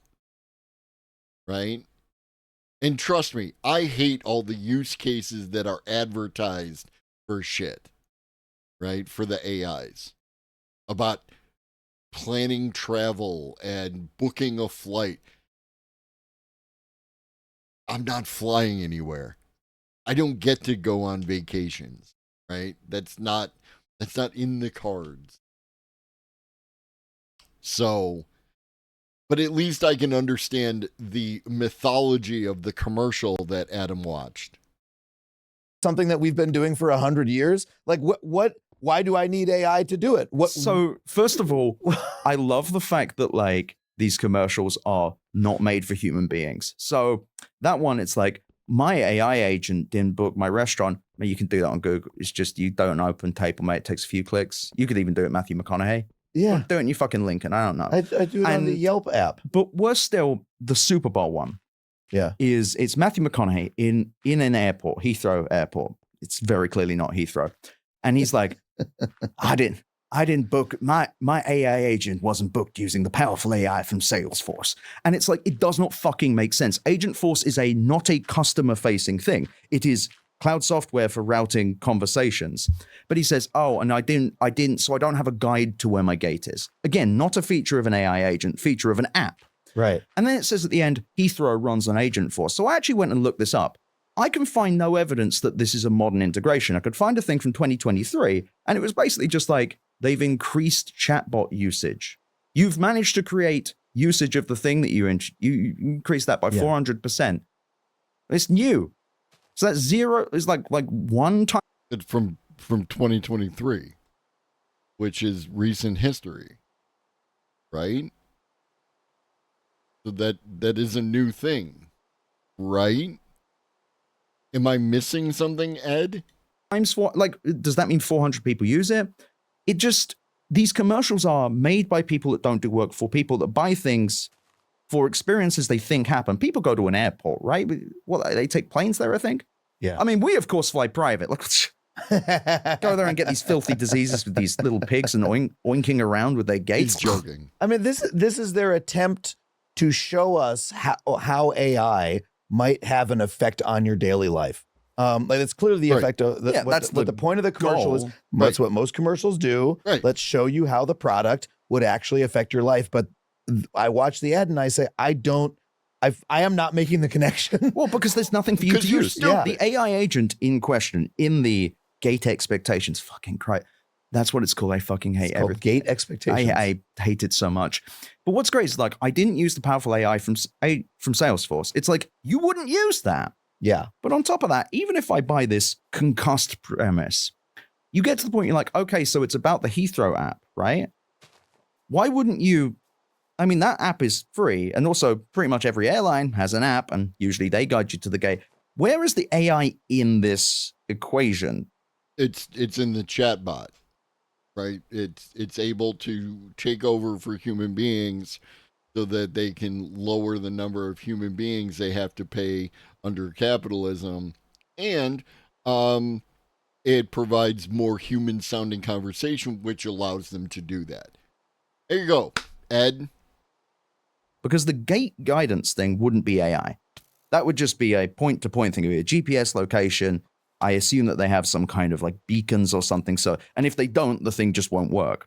Nevertheless, it's like the thing that guides you, the features he's discussing, are not AI at all. Yeah. Indeed, he's clearly missing his flight, which is just a Heathrow experience everyone needs. I don't know where AI would come into that. You'd just be like, chatbot, hey, chatbot, I'm going to miss my flight. It doesn't make any sense, but I think it just shows contempt. That's all I get from these commercials. It's not just, oh, they're trying to hype something. It's just like you little pigs will buy anything, you little pieces of shit. Everything you watch, the ChatGPT commercial, did you see that? Oh, yeah, that's the next one I was going to bring up. It's just this vague promise it's an animation of technology's progress through time. Well, we used to have fire in caves, and then we had a wheel, and then we had the steam engine, and now we have AI, so you should use it. 47 seconds in. That's how long it takes for them to get to anything about the product. And the examples they give are, help me ask for a raise, generate me a business plan, summarize this article, 2 things in languages I don't speak. But that's all you've got? It's the fucking Super Bowl, man. You not got anything more impressive than summarize an article or prepare a business plan? 2 years into this bullshit. And I have... I love the critiquing of the commercial. Yeah. Yeah, no, it's they do love them some capitalism. Like they're just like, oh my god, I can have articles summarized. I can do the thing I did a year ago. I can literally, that feature has been it is contempt. And I'm sorry, where is the market for summarizing articles? Did we need articles to be summarized so badly? You can read the first paragraph and the last paragraph. This was always possible. Skimming already existed. What is so great about summarizing articles? I've never understood. It's a product sold to people that don't care about knowledge. Yeah. It's a product sold to people it's a cynical thing for people that want to sound smart without being smart, much like ChatGPT. Right. It is a product. Much like Ed Zitron and Adam Conover. No, they don't want to understand, right? Because, again, you want to talk about a grift? This is one of the easiest grifts in the world, right? You just tell people what they already want to hear, and then you sell advertising space, right? As was pointed out earlier, Ed Zitron is very popular in the leftist tech space, right? Because... he says the words that they want to hear, and then they consume the advertisements that are produced via his content, whatever that is. Adam does the same thing, right? You want another example completely divorced from AI. So you don't think that I'm just picking on Adam because I never heard of him before Adam Conover either, but I respect what Reed tells me. Adam Conover, when talking about the housing crisis, right, gave a very shitty ass capitalist response, right? The argument that Adam Conover made was the build more houses and hi Stanby, build more houses and change the zoning laws, right? This is capitalist shit. Because then the what you call it, the not vulture capitalist, the like your BlackRock and your fucking those bastards, they come in and they buy up all this brand new housing that now is private equity. Thank you, Samsons. It's zoned for like business and residential, and it's brand new and it was built, and there's literally nothing that stops them from doing that because they have a shit ton of cash and can buy the new housing. And they would prefer the new housing because it's all up to code, it's ready to go, and people are dying to get there. And because it's dual zoned, they can bring in little businesses that are going to occupy a portion of it, and then they have housing up front. And it's built for capitalists to make more capital. But that's Adam Conover's solution. Product made for people.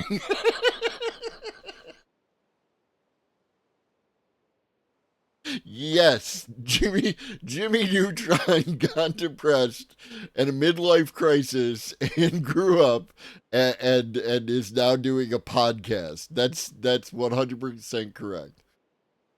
That are smart imbeciles, for people that love learning facts without learning context. They love generating a list of stuff that they can memorize and go, yeah, I know all the dates when things happened. Oh, did you not hear about this? They don't make arguments. They have arguments made for them that they then slurp up and spit out. Yeah. It's every accusation a confession. gross, it's boring, and it's stupid. And while there may be times when you can go to a large language model and get an answer that's useful, ultimately, we are 2 years in, and the best they've got is summarizing articles. The best they've got is like, oh, but what if you could ask a website a question? Gee whiz, did we ever have that? Did you see the Gemini Live one, though? The Gemini, this one was good. So it's for the Pixel phone, and it's a guy, he's got his Gemini on a Pixel out, and it's like asking him questions for a job interview. And he's giving very bland answers like, oh, I dealt with challenging circumstances. And it's this like sad music, and it's him like taking his daughter to school. And at one point he Googles how to teach child about bullying. I saw this which one, is so yes. funny as well, because I didn't look up that search, but there's like 8 SEO articles at the top, like 8 ways to tell your child about bullying. Yeah. And then he then gets to the end and you're like, okay, so is this not a job interview? And then he joins the call. So it's like, this guy's like old. Like he's like graying. His daughter has gone off to college. So it's like in this dystopia where you're preparing for a job interview in this very vague way, like it's not obvious what his answers were meant to get or indeed what prompted this. But he's like a man in his 70s joining a job interview, like a remote job interview. It's like, oh God, the American safety net is gone. Like Social Security has been ended by doggy. And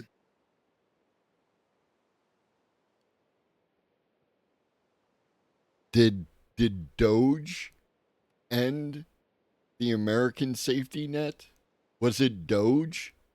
Doge, which has been around since, I don't know, a few months ago, as opposed to the general erosion of the American safety net by the capitalists over a long period of time.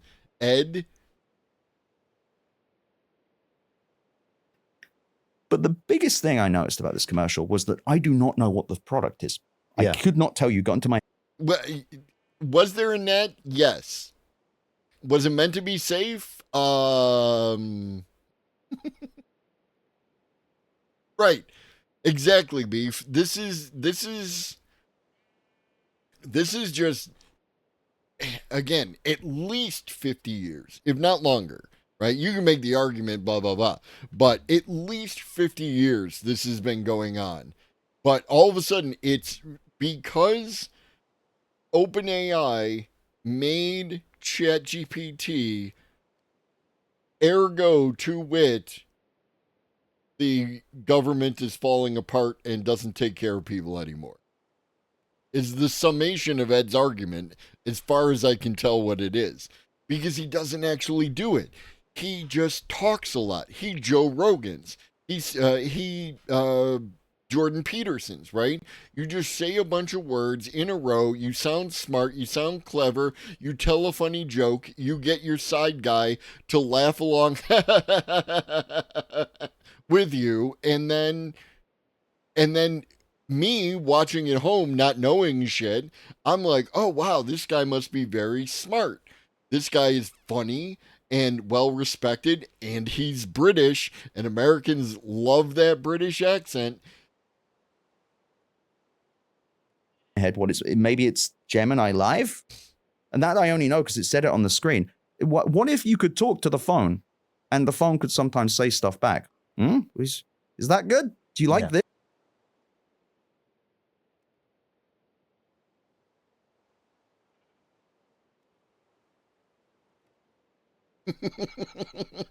See my face, I'm not even flinching. I don't even have a hint of a giggle. I didn't even breathe through my nose, nigga. It's not funny. It's just not hilarious, nigga. It's trash. Give it up. Is this your day job? Get a new one, my nigga. You're straight garbage. Booty cheeks, buns, my nigga. Make a sandwich, your ass. Ass cheeks, wipe it. Need a tissue? Go to the bathroom. Oh wait, wow. Coronavirus. You can only grab one, nigga. Okay. Oh. What's great about this discussion is that if their reality comes to fruition, is that all these companies relying on AI will collapse or lose value due to their investments, and then the price of human labor will increase. But that isn't exactly happening, is it? No.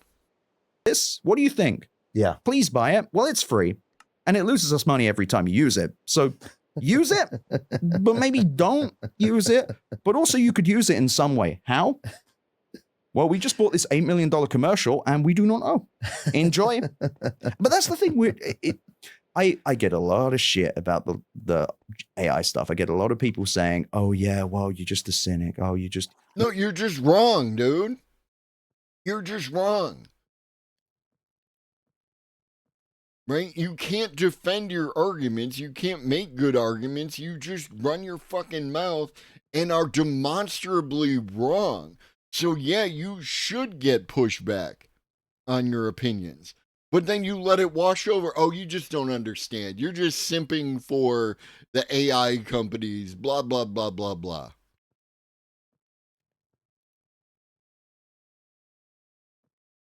You don't see the magic of it. And then we get to the Super Bowl. Even the crypto companies had more juice than this. Yeah. You had Matt Damon being like, you fucking moron. Yeah. Join me in the future, you pig. Yeah, you can make some money. And you had Larry David go, eh, and then you, which is so funny. You had all like Tom Brady being like, yeah, well, I need you to do this now. If you don't do this, the implication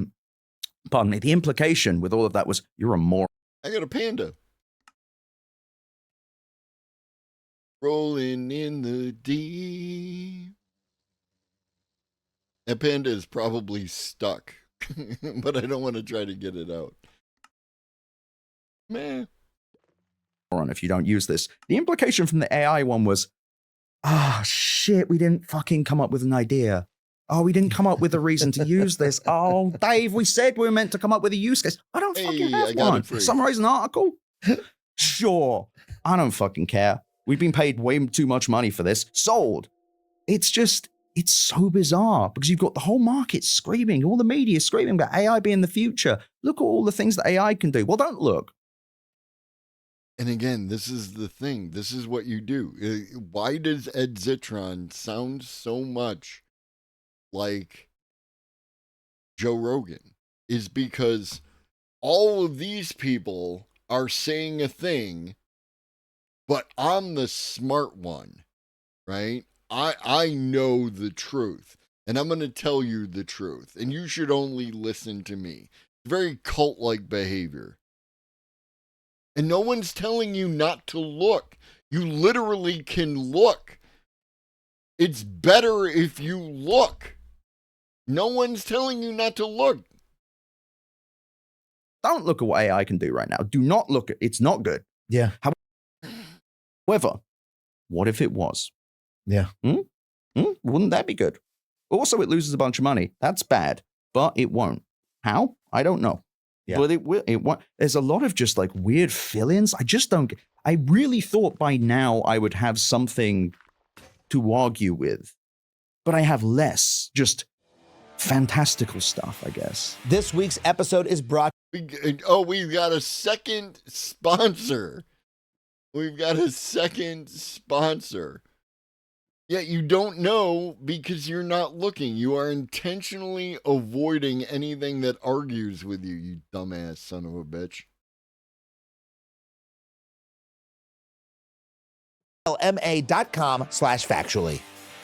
I do believe that we are going to see AI more and more in our lives, but I think what we're going to see is the very useless models that you're talking about being jammed into more and more systems that we have to experience.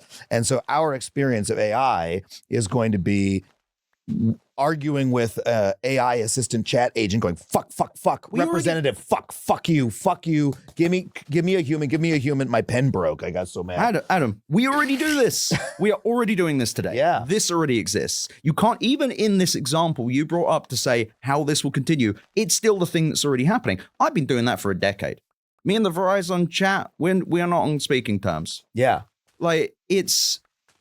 But it's going to be a supercharged version of that we'll see in more and more places. Which is functionally different to what? I mean, it's just, you're just, because at this point, that is everything. Yeah.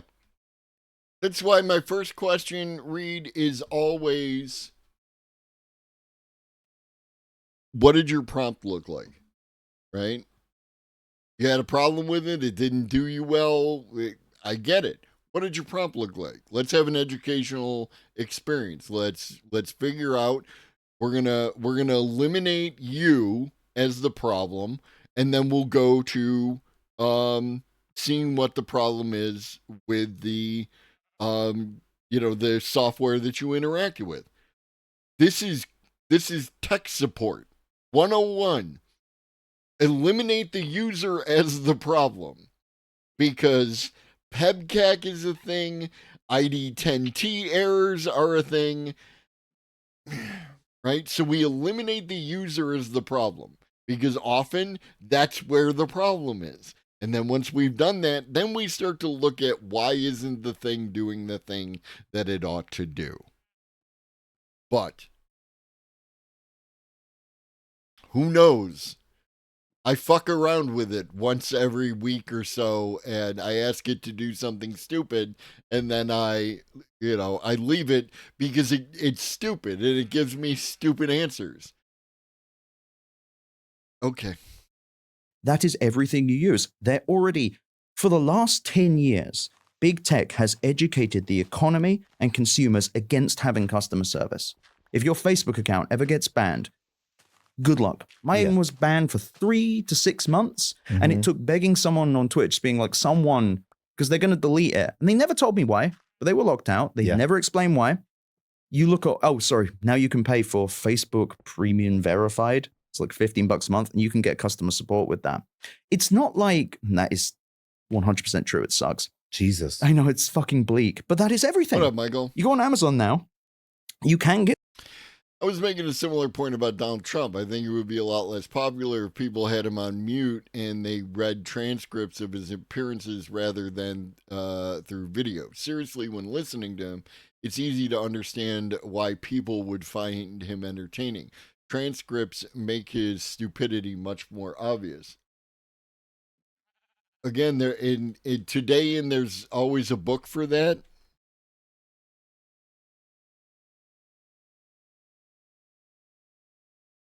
And why we probably exist in a simulation and the devs are lazy.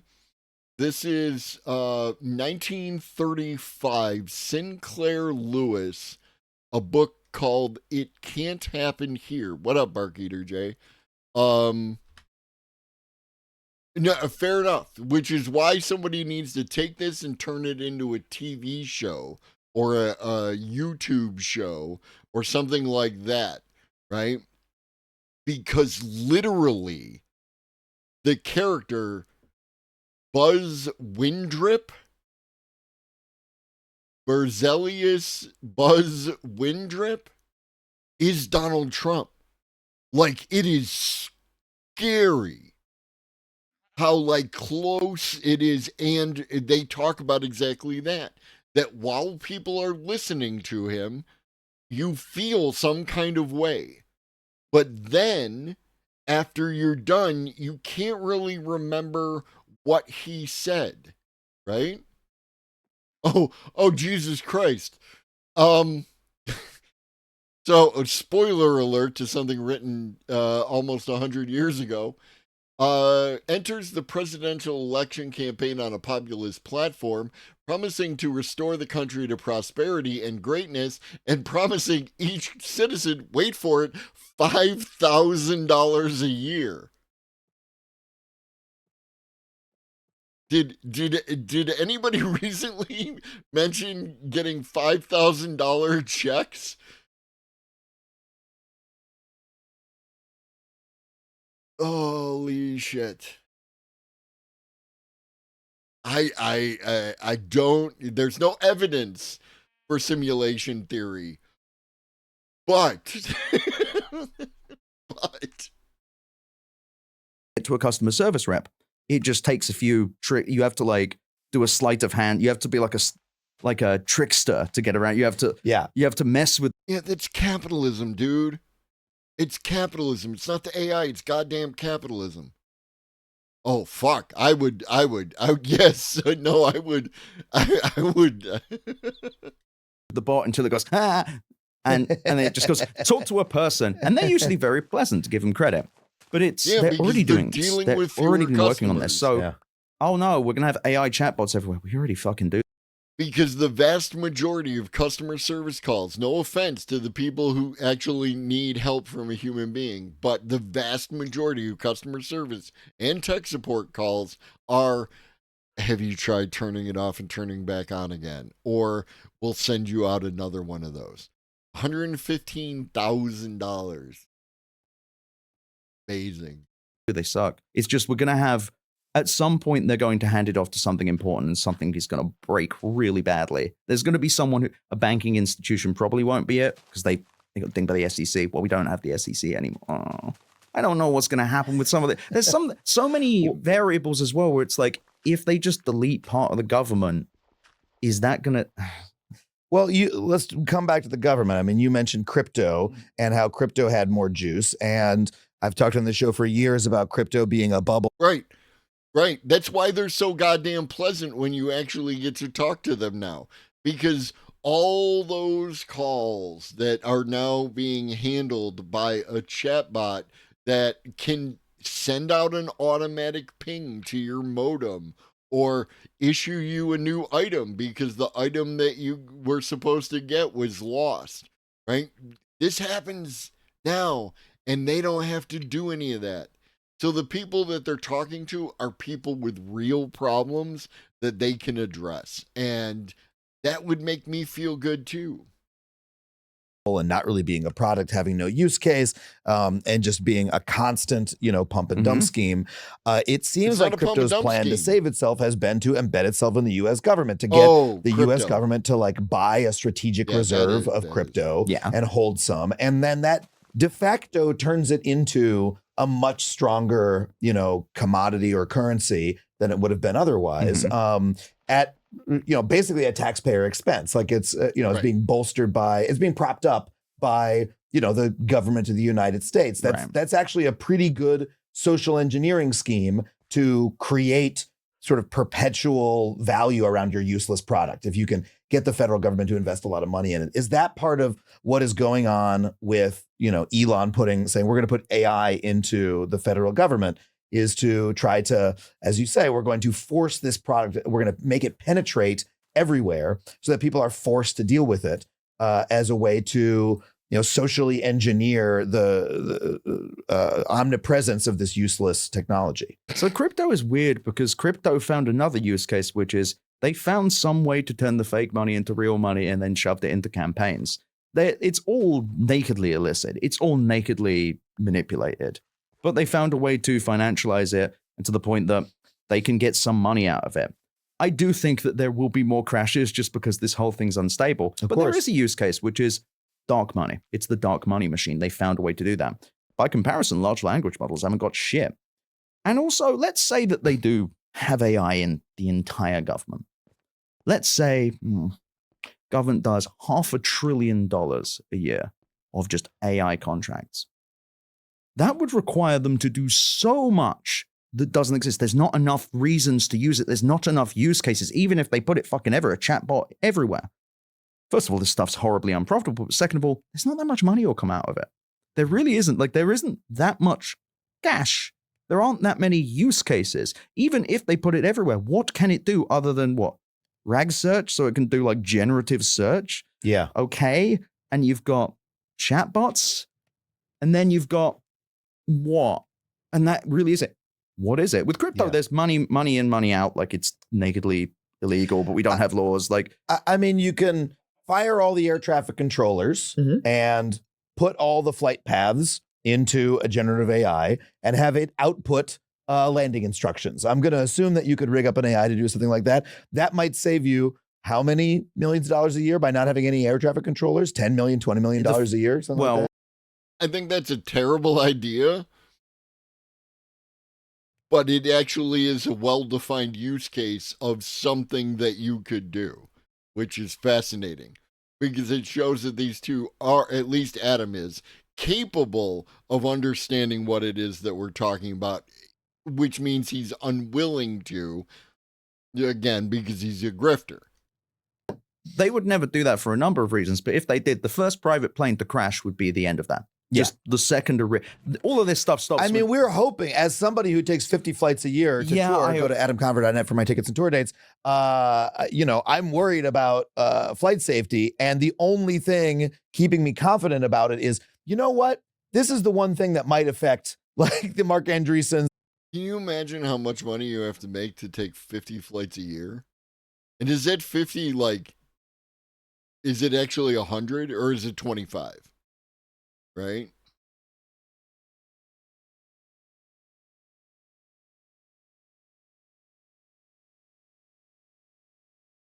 Yeah. And that's what I'm wondering. Is he doing like, and when he says 50 flights a year, is he doing 50 dates of his stand-up? And that requires him to fly all over the, and should we talk about, maybe he should spend more fucking time doing local comedy work as opposed to flying all around the country, because Lord knows that's burning up the environment and shit.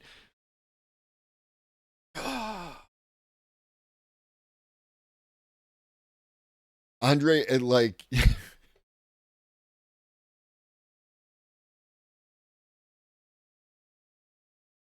does he have less than 1 million?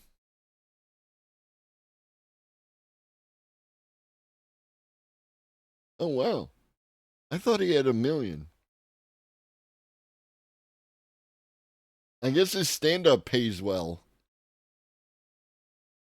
Of the world and the Donald Trumps of the world, that like they do need their fucking planes to land. And they really do. But even then, assuming that model, how much revenue comes out of that? Because that's my point. If we're thinking about who would also be because this comes a lot. Wait. Okay, because that's not how that works, though, right? I'm a little unclear as to where he wants the revenue to come from, but because again, capitalist, right? This is a. Let me put the hands in the right direction. Excuse me. This is a capitalist here, right? Or a simp for capitalism.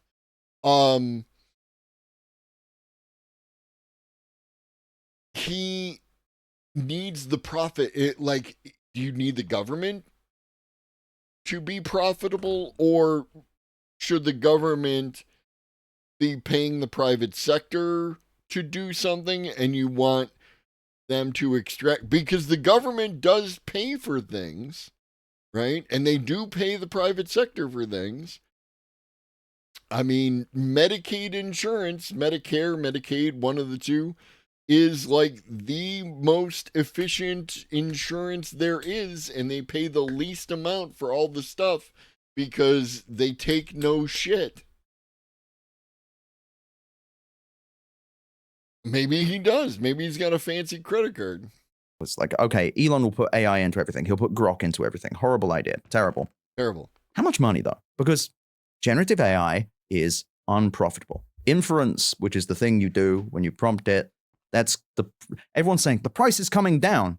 They're not saying it's profitable because it isn't. It isn't like a very, very inefficient software. And what's terrible is America's AI companies do not care about efficiency. They are fat and happy and lazy. And so even if you put this everywhere, it's not that much money coming out. And there's definitely not more money coming out. It's not like they're going to make enough money to cover the costs. I guess you can just have this big fucking loss leader. But for whom? Elon Musk? So there's going to be, let's assume the rosiest thing. And to be clear, OpenAI only makes $1 billion on API calls. So people plugging into their models. It's the most popular generative AI company, and they can't barely scratch a bill. How much money is reasonably, even that the whole government had a chatbot, how much money is actually coming out of that for Elon Musk? Probably not that much. And I guess this is putting aside of how horrible this would be. It'd be fucking terrible. It sounds terrible and awful. But as far as the saving the industry thing, which is the classic thing people are saying, OpenAI is just going to stick into the government, then money will come out. How much money? How much? Well, the government's got unlimited money. Yeah, but are they giving it to him? Are they going to, how is the money? Again, so that makes OpenAI a giant contractor that is, their services being... They're losing money on everything. And even if they're a giant contractor, they make... You're right. If they lose money on every API call, then if the government is doing billions of API calls, they're just losing more money. And they're not going to do billions of API calls. These are government services. Yeah. I guess even if it's crunching inside it, but at that point, even the dumbest imbecile will go, why don't we do an on-device language model? Yeah. Now, again, they're not doing efficiency. They do something stupid. But on top of that, OpenAI is not going in the government. Elon Musk will stop that. He hates Sam Altman. He truly despises Sam Altman because he's like, I am the only person who can be a giant con artist in AI. Sam Altman, this is my job. Is that it? Or is it the aforementioned thing where you said one thing about the relationship between Sam Altman and Elon Musk coming out of OpenAI, which in fact was inaccurate, and in order to make that commentary that you're making now, you would actually have to rescind the thing that you just said a minute ago, and that would make you look stupid. But instead, you just pretend that they just hate each other because they both want to be the biggest con man in AI. Got it. It's an immigrant coming to America, taking proud American con artist jobs. Elon Musk is taking everything from this country. Let's talk about the efficiency piece of it, because DeepSeek is the Chinese AI company that, I mean, there was literally, this had an effect on the overall American stock market when this product came out, because this is a Chinese model that is far, far cheaper to run than this, by the way, was the original reason we booked you on the show again, was we want to talk about this. And then in the time between the... What about flu vaccine? Yes, exactly, Pharaoh. Booking and this interview, a lot more shit went down with AI and the government and Elon. But so how does that reshape AI in America? So to explain what DeepSeek did in the most simple way, what they did was, because they didn't have access to as many GPUs and mostly had access to old GPUs. I must be clear, DeepSeek was trained and run and funded by a hedge fund called Highflyer. Now, the big thing is they had limitations. They had limitations on how many, they had like tens of thousands of chips, but some of them are older generation. As a result, when they were training this model and when they were running it and making it work, and they did multiple models. They did V3, which is a competitor to the main model for ChatGPT, GPT-4o. And they also did a reasoning model called R1, which is a competitor to O1, which is OpenAI's reasoning thing. Get to why that's big in a second. But they had these kind of barriers to entry to make this thing work. So they actually had to do hardware level. They had to do like a digital processing unit. They had to work out how to do things with less memory bandwidth. So they were forced by constraints to make something more efficient. What's this sound like? Silicon Valley. The problem is that Silicon Valley is no longer this. So DeepSeek, and yes, they might be funded by China. We don't know. Doesn't matter because they open sourced this model. They put all their research out there. It was allegedly trained for, I think, they said 6 million. The capital expenditures are probably like $1.5 billion, but that's for all the infrastructure, which is still like good, much, much cheaper than what OpenAI uses with Microsoft. Like Microsoft, billions and billions and billions into CapEx. Right, but nevertheless, but the they were able to train this model, they claim, for like $5.5 million. Probably more than that. But still, OpenAI's 4.0, that cost $100 million or more to train. So this model is cheaper to train, and it's Why is it cheaper to train? How did they train it? Because they distilled the larger model. They used the larger model to help train the smaller model. You need the big model to do the small model. Like, this is not. Like when he said the thing and he's like, I don't know, they said that they only spent this much, they probably spent that much, and they had to do some chicanery with the GPUs because of constraints. I'm like, okay. And there's like, they might be funded by China, we don't know. I mean, one person's subsidy is another person's owned by, so it's like, whatever. cheaper to run, much more efficient. They always leave that out, Old Lobster, because it undermines their position, right? As long as you have to say, we need the big model to make the small model, then it doesn't matter how good the small model is because you still need the big model.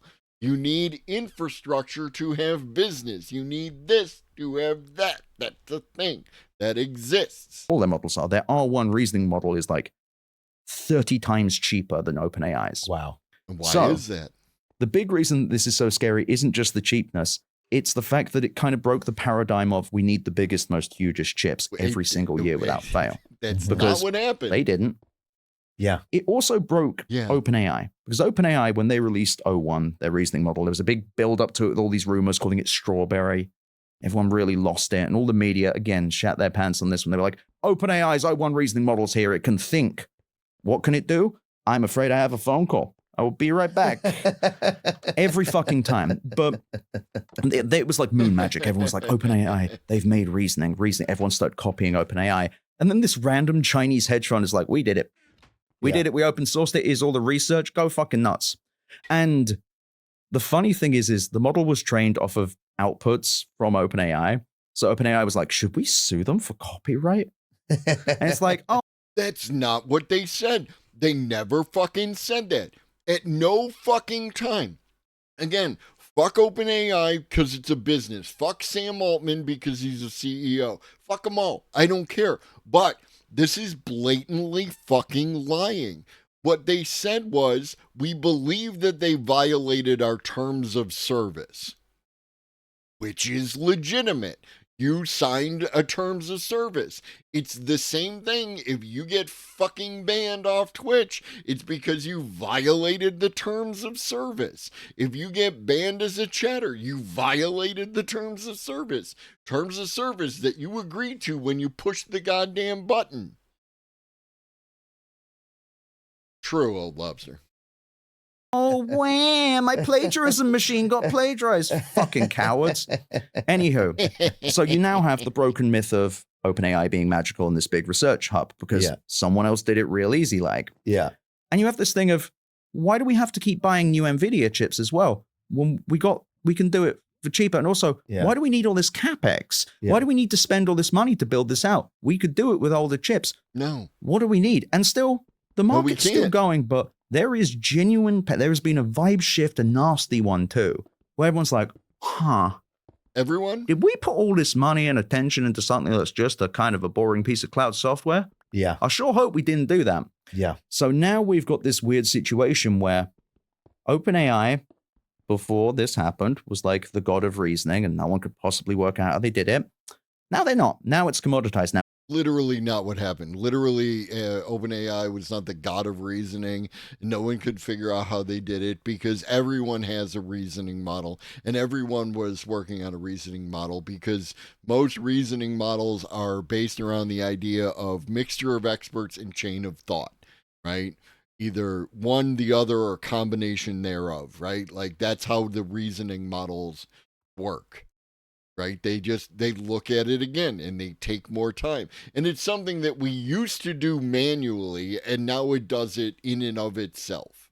Right? And it produces better outputs than it used to.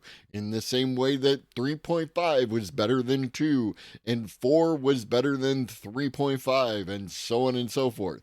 But again, Zitron is full of shit. everything's commoditized. And now, well, now they have to build products. And as we've established, they're not good at that. Yeah. So we have this weird thing. And then over at the side, we have Mark Zuckerberg. Looks like a clown without its makeup on. Very horrible looking man. And he, by the information reported this, he convened 4 war rooms to work out what DeepSeek did. And he has said very clearly that he wants to commoditize large language models. He wants to make it so that it's the products that stand out. Great fucking idea, Mark. That sounds great. Facebook's products sure looking good right now, buddy. But nevertheless, if Zuckerberg decides that, he has unilateral control over Meta. He could, they have hundreds of thousands of GPUs. If he wants to make his own DeepSeek reasoning thing, he can. And I think he will. So now there's this uneasy tension. There's this thing of, well, shit, I hope OpenAI does something. I hope Microsoft does something. I hope something happens. I hope something good happens. And also a few other narratives are catching up with them that don't look so good. So OpenAI's revenue. Fun fact, most of their revenue does not come from people plugging their software into OpenAI's models. You'd think, right? Yeah. They're the biggest game in town, so most of their revenue must come from this magical thing they sell. Over 70% of their revenue comes from subscriptions to ChatGPT. That is an insanely bad business. Sure, they currently have 15.5 million subscribers. They make a bunch of revenue. But yeah, the name... Apparently, Zitron, alleged capitalist, doesn't understand the way market capture works. Synonymous with the movement that everyone's talking about, that no one can tell you what it does. Of course, you're going to go to the biggest... And do you see the repetition? Right? No one can tell you what this does. No one knows. No one knows. It's a magic box. The magic box is magic and no one knows how it works. And so they must be lying because no one knows how it works. When in actuality, a lot of people actually know how it fucking works. Go to Ilya Sutskever and tell him he doesn't understand how the magic box works. Go to Andrei Karpathy and tell him he doesn't know how the magic box works. Company, and you're going to go, I think this shit, I'm going to see what this fucking does. And yes, entire organizations and management consultants and businesses run by people that don't do real work will pick it up. But man, if that's all this company is, a cloud software subscription service, Right. they will be commoditized. There is no if. Deep research, they're one, like other than Operator, the agent thing that does not work, deep research got commoditized immediately. Perplexity had deep research like a week later. And Aravind from Perplexity's not the greatest CEO. Like he tried to merge with TikTok just over the Christmas holidays. He was like, yeah, what if Perplexity merged with TikTok? Yeah, my company fucking sucks and loses a bunch of money. Can I merge with your big successful one? We're an AI search company. You're TikTok. You're globally renowned. We are a search engine that like 10 million, 50 million people use. Can we merge with you? This is... Should we tell Ed the amount of AI that's in TikTok, or do you think that it would make him mad? The brain trust. This is the people. So yeah, it has raised the temperature on this whole thing. And even in the last earnings, where every single hyperscaler was like, yeah, so this doesn't do anything. So this sucks. You hate it. It doesn't really make us money. Yeah, we're going to double our capex. Fuck you. I don't know if they doubled it, but they've all raised their capex. So we're in this insane kind of group delusion almost, where no one really wants to be the one to say, hey, are we all doing this for no reason? Is this really stupid? And now... it's a group delusion, right? Everyone involved is part of the big lie, right? Everyone involved, all these companies, these governments, right? The fact that every government in the world is most, if not all, of the governments in the world have some investment in AI or are looking to partner with people. The fact that like it's everywhere, right? And it's not just a centralized Western American fucking problem or situation, right? But they're all part of the big lie. I admit that this could be the result of being in this community for a while, but even the title of the episode bugs me a little bit. The AI hoax is destroying America, but not any number of different things leftists complain about. Yes, 100%. Right? That's part of it. Right? This is this is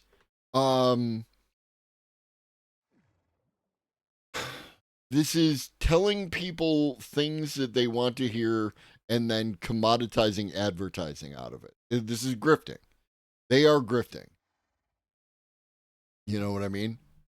It's something that you do where you put out a video where you talk about a thing and you claim to be the thing and you're attacking something that people love to be attacked, and then people come in and they're like, yeah, I hate this. Oh, what is this advertiser? Let me go check out your advertiser because I want to support you. So I'm going to use Squarespace to set up my website for my small business built off my side hustle that is now going to be my main gig so that I can make it in America and blah, blah, blah, blah, blah. It's a whole fucking thing.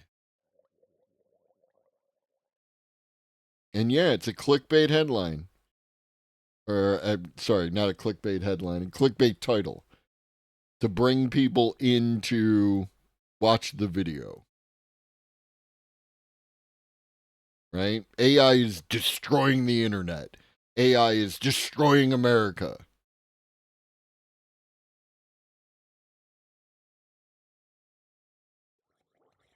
Fasticon. Welcome in. Major propaganda vibes. So you're new here, obviously. I don't apply any pejorative to using the term propaganda because propaganda is what I'm doing, right? Like I do generally pro AI propaganda, right? The use in the news and everything else, and I talk about it in a good way. So I don't have a problem with the concept of propaganda. But what they're doing is grifting. They are full of shit. They are lying to their fucking audience.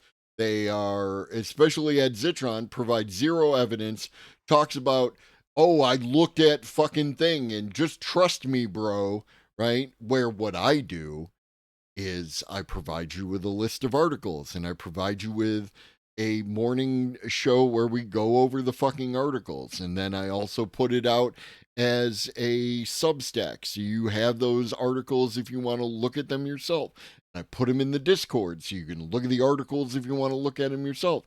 And then we do the video show and we all look at the same evidence, and I rely on y'all to make your own fucking conclusions. Make your own decisions. Tell me that I'm wrong when I'm wrong.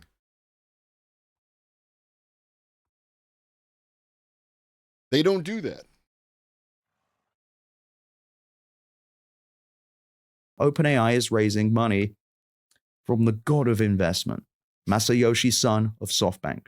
Mm-hmm. They're raising allegedly $40 billion. But what's weirder is, and this is the thing with this whole narrative, there's always asterisks. It's always weird.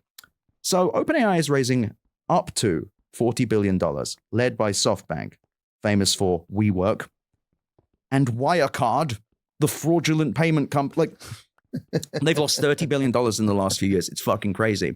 They are leading this round, and they're 15 to 20 billion SoftBank's going to put in. But what's funny is, you've heard of Stargate, right?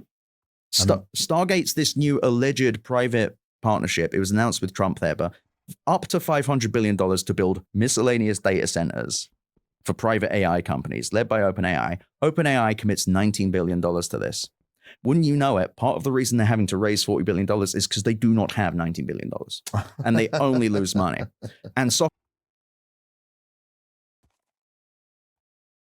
I wonder, who does that sound like?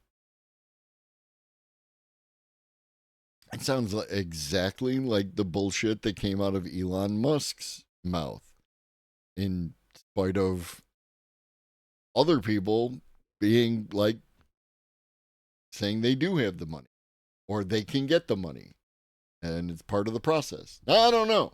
And fuck SoftBank too, right? Fuck them all. I don't care. I care about people who blatantly fucking lie. Right. Did Elon come out of pocket with $44 billion? Did he write a giant check that said $44 billion? Or did he leverage a bunch of shit in order to have the money to do the thing? Because that's the way business is done. But again, these people are they're appealing to people who apparently don't understand how businesses it works, just basic capitalism 101, investment into product over time. They don't understand, or they're appealing to people who don't understand the way that leverage works when it comes to large capital investments, that kind of thing. They appeal to the vibes and the feels of people who are scared of AI, they're scared of the future, and as opposed to providing them with education, which takes time and can be fucking boring, they have to do this because this makes money.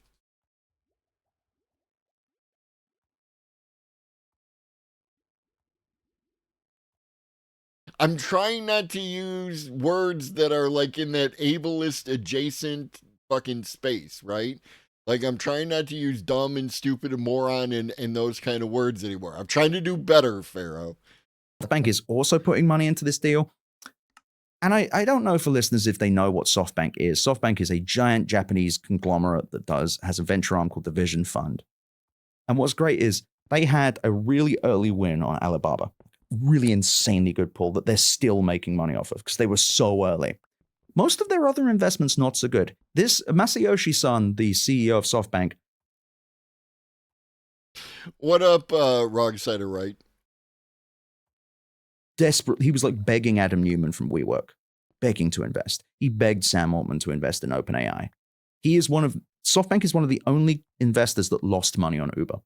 They got in so late that they were like, double it down, baby, and they lost.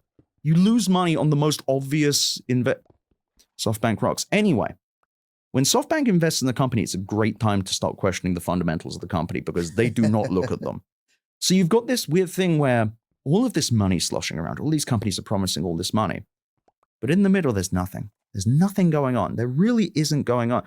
And critics of my work will say, like, oh, well, something's going to happen. They're going to work it out. When? Yeah. Why do the rest of us have to go through our lives like repeatedly having to justify our existences in the workplace?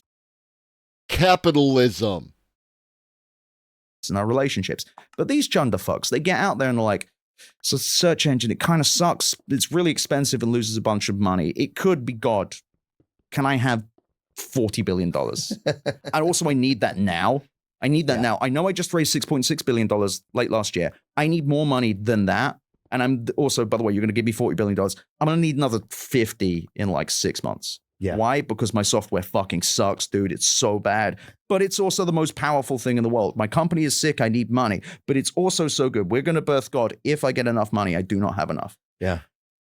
I feel crazy when I talk about this stuff because you're wrong. There's so much out there just saying AI is the future. But when you read the article, it's not about AI. I mean, how much is this the sickness of the tech industry overall. That, I mean, we talked about this last time, that they had, a couple of big wins early on, that, the tech industry picked all this low hanging fruit, actually changed the world in many, many ways. Right. And now they're addicted to that model, and they're pumping up these things in order to create that appearance. But now there's nothing at the core. And does that explain, again, them taking over the federal government? That, like, when you have nothing, you need to, take over something that's actually something. So it's what That's what up, Kai? That's capitalism, right? That is capitalists and fascists have taken over the government, because that's what capitalists and fascists do. But again, you're not saying capitalism. It's just these guys who are capitalisming wrong. They're doing it a bad. They need to do it a good, because right now they're just doing the capitalism wrong. I would wear out the marmot button, Ghost. I really would. The raw economy, which is this growth at all cost mindset that has dominated pretty much the entire economy, but software is so perfect for it, because other things you need to build things, and things exist in meat space. But with software, anyone who works in coding want to tell me about how building something with software is not building something?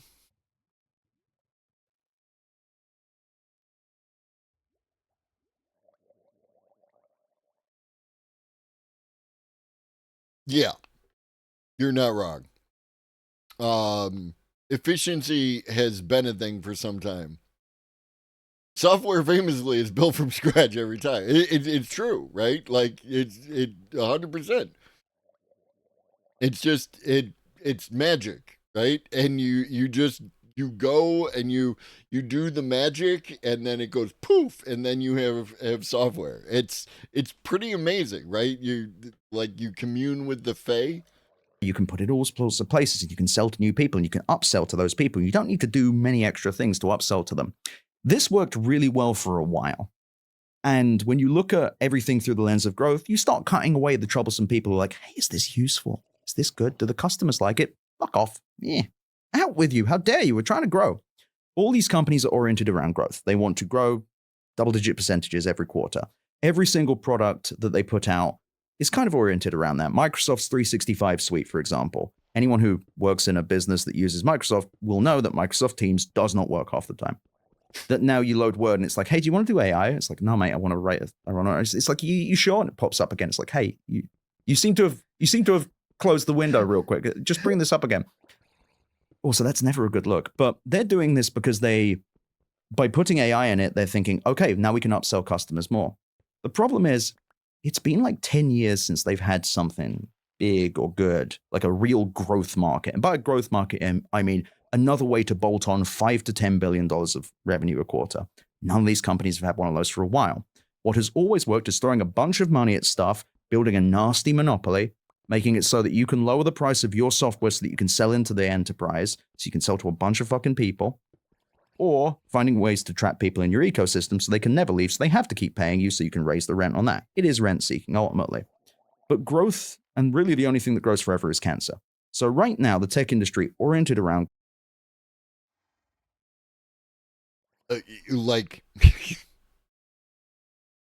this is an amazing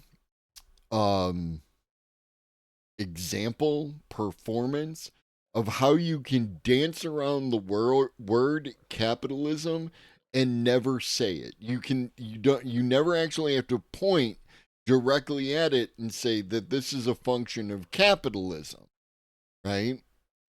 This endless growth and everything else, right? Like that's a function of capitalism. You don't say it.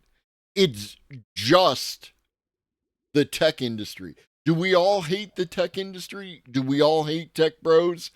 Can we conflate the people who do anything with tech with the crypto market, because we all hate the crypto market except for the weirdos. So let's just lump that all in together. That way I can continue to point at the goddamn AI and you will all listen to the words coming out of my mouth.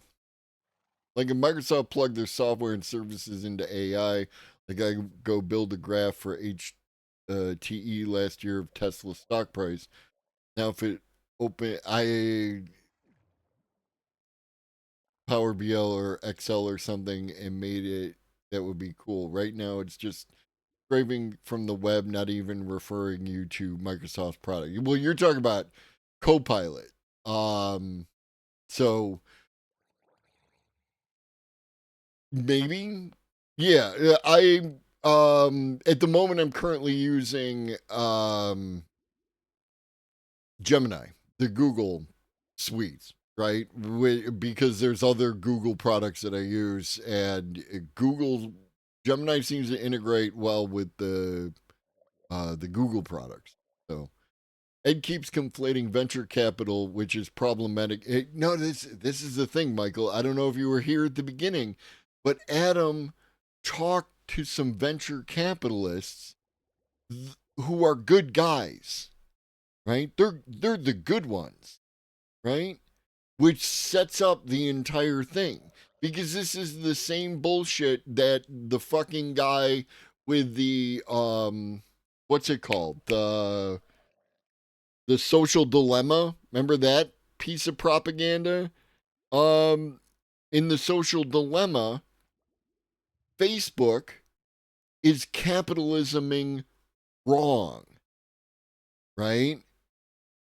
Facebook and their model of driving attention so that they can sell advertising dollars, it's not indicative of a process that capitalism will eventually reach.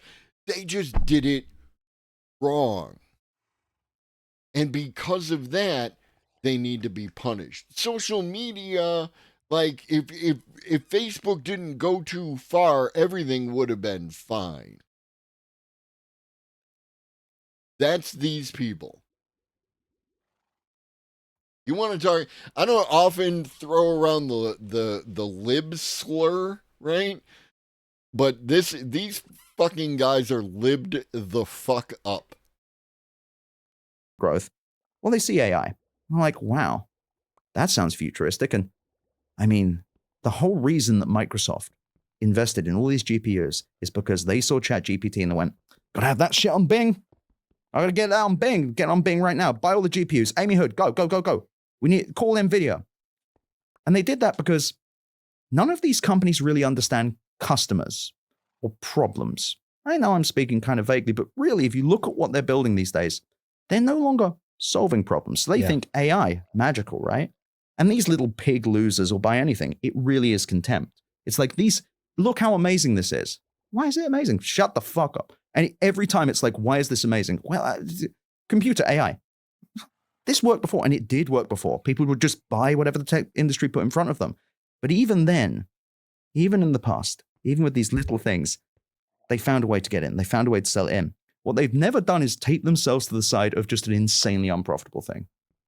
And I think the reason they've done it is they don't understand human problems. They don't speak to people. They don't understand business problems. These companies are not oriented around solutions. Their solutions they're oriented around are, how can we sell more to customers and how can we come up with new customers? And sure, that's capitalism. Absolutely. That is a lot of them. But that is the poison in the veins of the tech industry.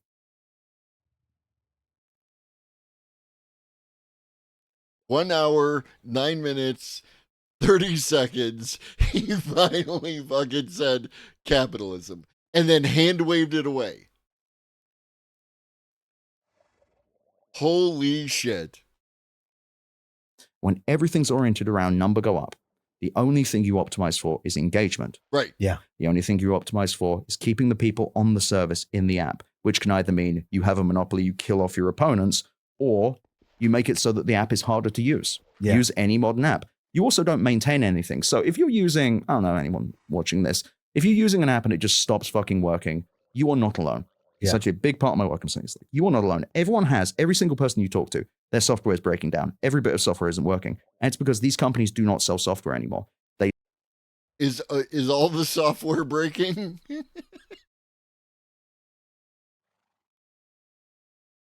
I am, baby, I just met you.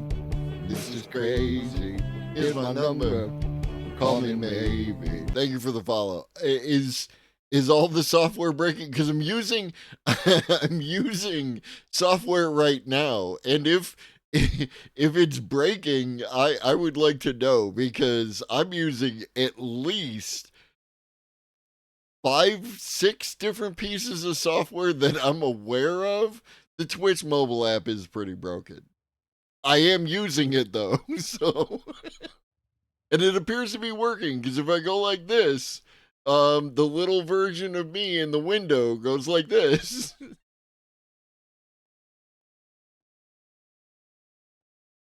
Oh, God damn. sell experiences, which by me, I mean traps. They've convinced your boss that they need a 3-year subscription to 365. They've convinced your other boss that you need Slack, which you also have. Why do I have 2 bosses? Why do I have 2 bosses, Ed? Is it because I had to turn my side hustle into a second gig in order to pay for my fucking apartment, because the fucking cost of living has gone through the goddamn roof, Ed? For some reason, Ed? The Microsoft Teams. Do they talk together? No, but you need some clients on Slack, some people on Teams. Both apps crash randomly. Both of them different like video experiences. They both suck. They've just got notifications. I've been using Slack for 10 years. Hasn't gotten any better in 10 years. It's the same thing. It's got worse, I would say. It's just more bleep blorp. So there's like lights everywhere. Yeah, it's gotten harder to use. And that's because they're not making Slack better. I have no idea. I haven't used Slack in a minute. In quite some time. Isn't capitalism supposed to do a thing where, what up, Dating Boy, where like the competition or some fucking shit? No, he's not going to talk. Well, he might. He might talk about shitification. That could be a thing. That's well, he won't directly say it's not capitalism's fault. He will talk his way around it, because that's what he's done for over an hour. The two of them have done exactly that. Making Slack more sellable to more people. They're trying to find ways to juice more out of it. I realize I'm going on a bit, but where this comes in with AI is when you don't really have companies that solve problems. Oh, it's been an experience. I've been at this for 2.5 hours, and we have covered an hour and 10 minutes, hour and 11 minutes worth of content. So draw your own conclusions. But we are actually going faster than I thought we would have. Problems anymore. When your idea, when you come up with the next big thing, is not what could this do, but what could this do for us, you are inherently going to choose something like AI. Because when you're Satya Nadella, a management consultant, yeah, he's an MBA. Sorry, wouldn't dare call someone Sundar Pichai, former McKinsey, Google. But Satya Nadella, when he brings, even adding ChatGPT to Bing, okay, so search is better, cool. Now he's putting AI models all over Azure. Why? It isn't really obvious. You can do Copilot for Sales. What does Copilot for Sales do? You'd be shocked to hear it summarizes your emails and presentations. More fucking summaries. And the reason they're making that isn't because it's going to improve sales. It might marginally. They're doing it because they need a new fucking SKU to sell. Everything's about selling something new. Sam Altman, OpenAI, if he'd have been like, yeah, it's a large language model, it does this, never got any investment. By saying this will become literally the smartest person ever, but it will be on the computer ever, please give me money so I can build that because it does not exist yet. Yeah, that's a growth story. Everyone wants the growth story. Everything must be the growth story. Is that new? Is that a thing that Sam Altman came up with, is where you ask venture capitalists for money, or investors of any kind for money, to build something that doesn't exist yet, and then you build the thing that doesn't exist yet? Or has all previous businesses just like popped into existence as if by magic and had no money Oh, if I could rap, if I could really rap, Danny boy. Oh, if I could, yeah. And also, when you get to the government, yeah, it has the exact same attitude, except it kind of inverts, which is what helps with growth? Cutting costs. It has the exact same thing, except it inverts. So it's like both. The enemy is both strong and weak at the same time. I'm sure old lobster is. When Yeah. you don't do anything, when you're a lazy fucking rich piece of shit, all you do is you sit around with one of your 800 children that you ignore called like 192.168.11. Like one of your fucking kids that you're ignoring. You're like, what does business work like? And also Tesla is not doing well either. Either way, you look at the government, you want growth. So you cut things, you save money. Yeah. You make federal employees that have dedicated their lives to the country. Cut them, fuck them. Who gives a shit? Because we need money go up, number go up. Yeah. It's sick, but it is that exact rot economy mindset. You have this attitude of, I don't do anything, so these people working for the government must also not do anything. And how did I become rich? Because of my business mind and efficiency. Yeah. It's all of these terms you memorize while not doing work. You're like, what did business do? Number go up, number go down. What do you do for work, Mr. PR guy? Adam ruins everything. Oh.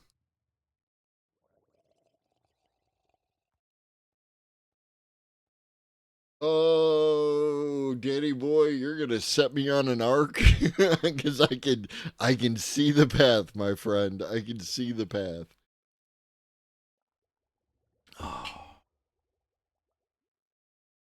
Down. Expansion, growth. People cost money.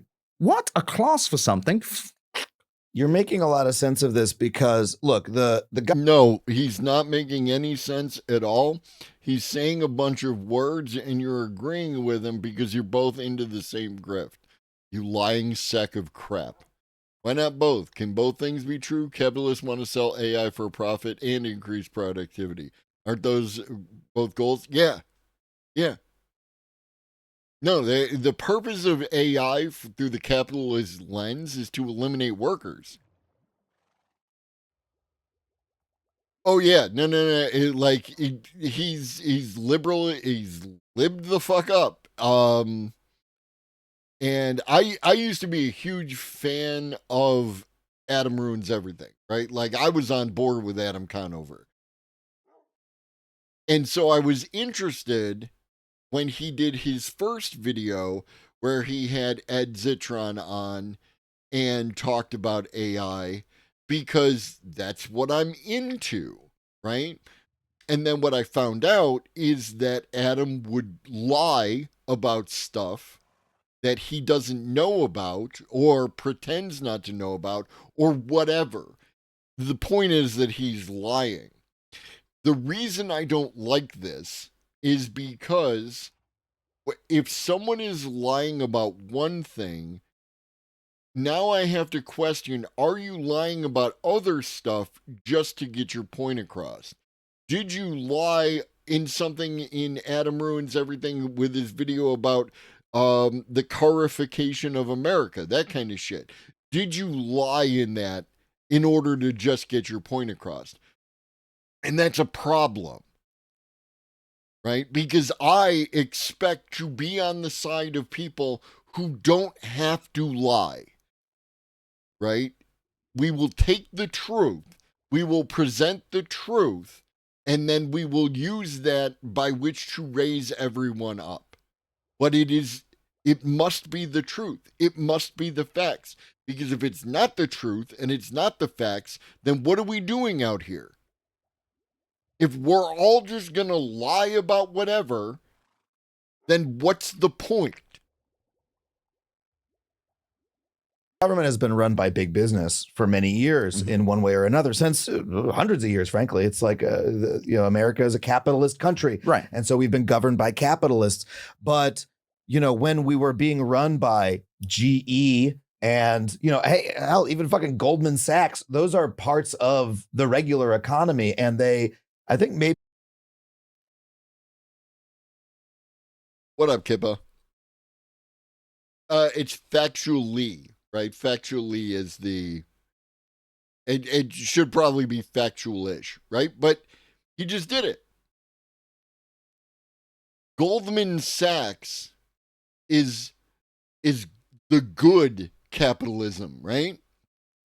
The AI companies, they've gone too far. But Goldman Sachs, they're just a part of the regular economy.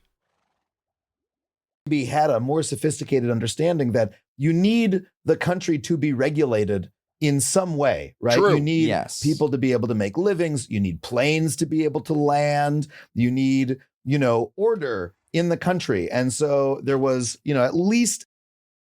I'm sorry, we need order?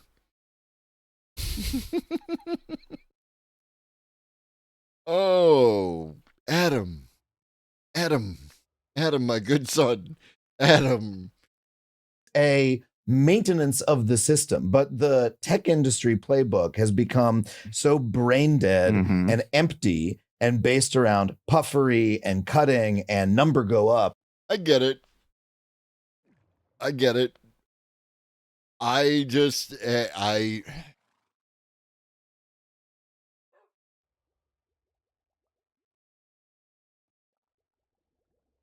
do you, boo? To such an extreme degree that these people have decided to ally with an extremely brain dead right wing political movement that Yes. also wants to see the world burn. Like that is what tech and honestly Donald Trump's political coalition seem to have in common. All they want is to set fire to things, and they think that that's progress. They're both stupid enough to believe that. And it really is that distance between. See, that's the thing, though, right? It's very easy to hand wave people and say they're stupid as opposed to actually paying attention. Yeah, no, absolutely. There's no issue, Danny boy. Trust me, no issue whatsoever. I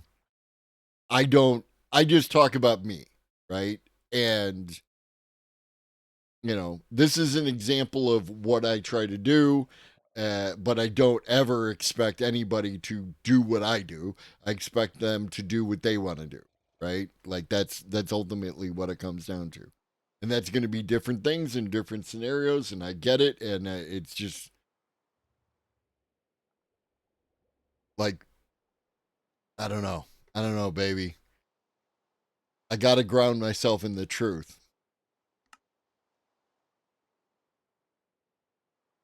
Between production and capital. Because all of these things, sure, if you're a little bit closer to production, even if you're far away from it, you're like, okay, things still need to work. Like there's a bunch of people I don't really totally understand, but there is like a logic. There are like big systems are made up of billions of little pieces. That makes sense to me. And I understand that as a person who's closer to production or whatever. I understand that because I look at it and I go, okay, it's an intricate system. I don't fully understand it, but I'm smart enough to say I don't fully understand it. I'm not just going to chop bits off. Right. When you are so much further from production or real work, when did Elon Musk last work? Like, come on. He works 130 hours. Fuck you. Just no. But he doesn't know how anything works. He really doesn't touch his companies. The keys are in someone else's hand. You don't want this man. True. But his whole MO is in his own businesses, at Tesla, at Twitter, to show up and go, what's this? What's this for? We don't need that. And to make everybody scramble and get rid of what the is thing. this? That's a toilet, Elon. Well, I will get rid of it. My favorite moment with that as well with Twitter was when he found the Stay Woke t-shirts. He was like, oh no.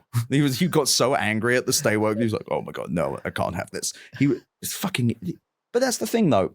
When you don't really experience human problems, you can't solve them. And if you think you're so fucking smart because the legend in your head you've built up is all that's left because you actually look at what you've done in your life, you've not done much more than shake hands with people and go to lunch. You're like, how does business work?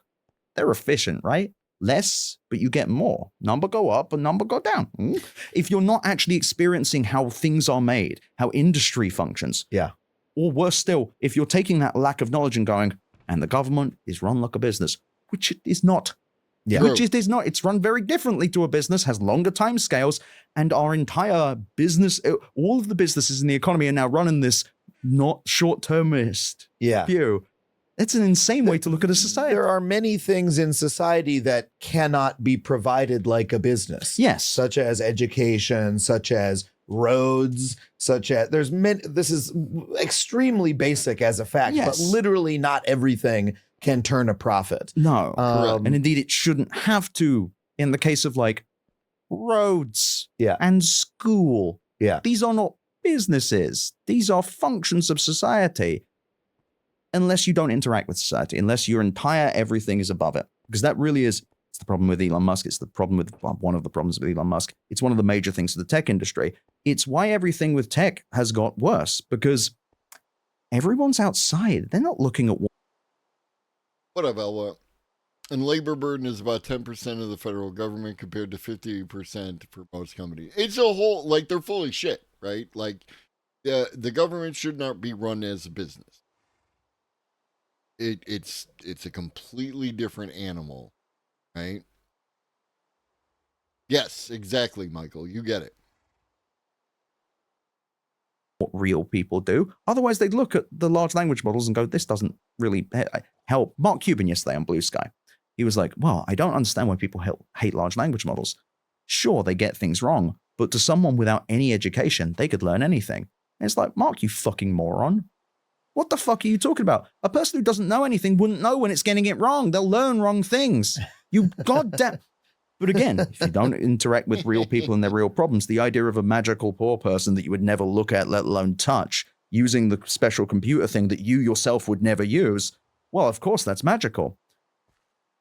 But it's scary. All of this is scary. And the government stuff's scary, but the tech industry stuff scares me too, just because all of this money is going nowhere. It's going into something that has to collapse. Right.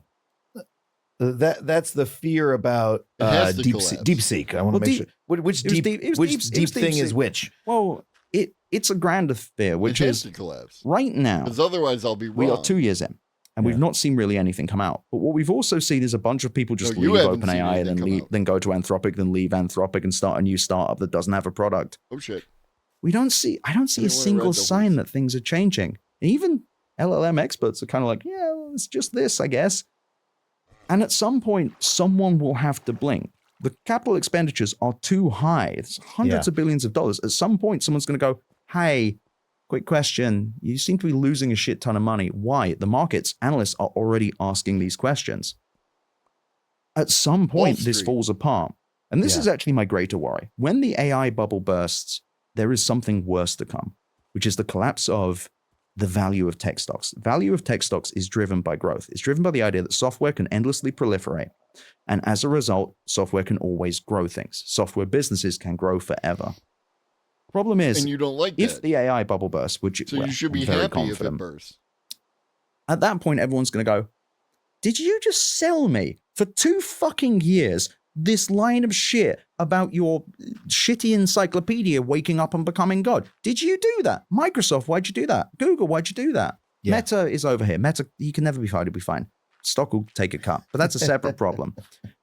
All of these companies, and they'll go, you spent all this money on what? And the GPUs are not going to be, you can adapt them to other things. There's accelerated computing, sure, but there's not really other use cases for the GPUs. So you're in this weird situation now where, like, I think that there is just going to be a reevaluation of what a tech stock should be valued at. And it's not going to be nice. Yeah. It's not going to be nice at all. Okay. And I think that like a third of all venture capital investment into startups went to AI last year. Wow. Like the venture capital industry is not oriented around creating value anymore. The tech industry isn't. And once the markets turn on the tech industry, I think consumers will continue to. My experience of talking to regular people, part better offline, I force myself to talk to as many people as possible who are not tech people. Mm-hmm. And I have yet to meet one normal person who is even slightly happy with ChatGPT. I've met one person who was like, hairdresser. It was like, yeah, ask it some questions sometimes. I'm like, great. Welcome to the future. Once this bubble bursts, the tech industry is going on notice. And I worry about that because it will lead to tens of thousands of layoffs. It's going to lead to, I don't know if it's an apocalypse, but it's going to lead. But you're saying, okay, so he has spent this entire time railing against the tech industry. And now he's saying that this monstrosity that you hate, right, should what? Continue to lumber on? Right? If it's rotten, you need to cut it out.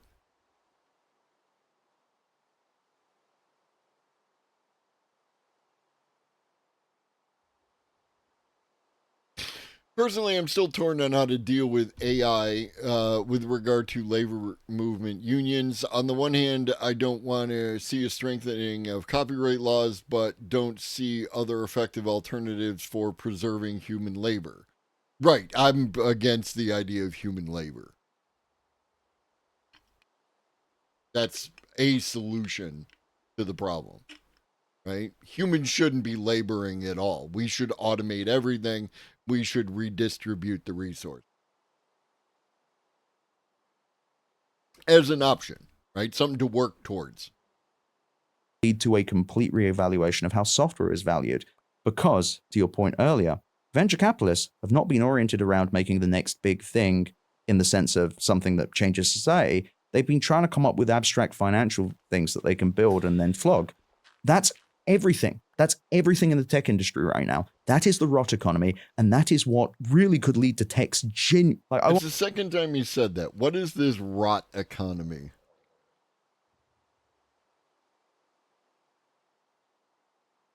What smart person said some words?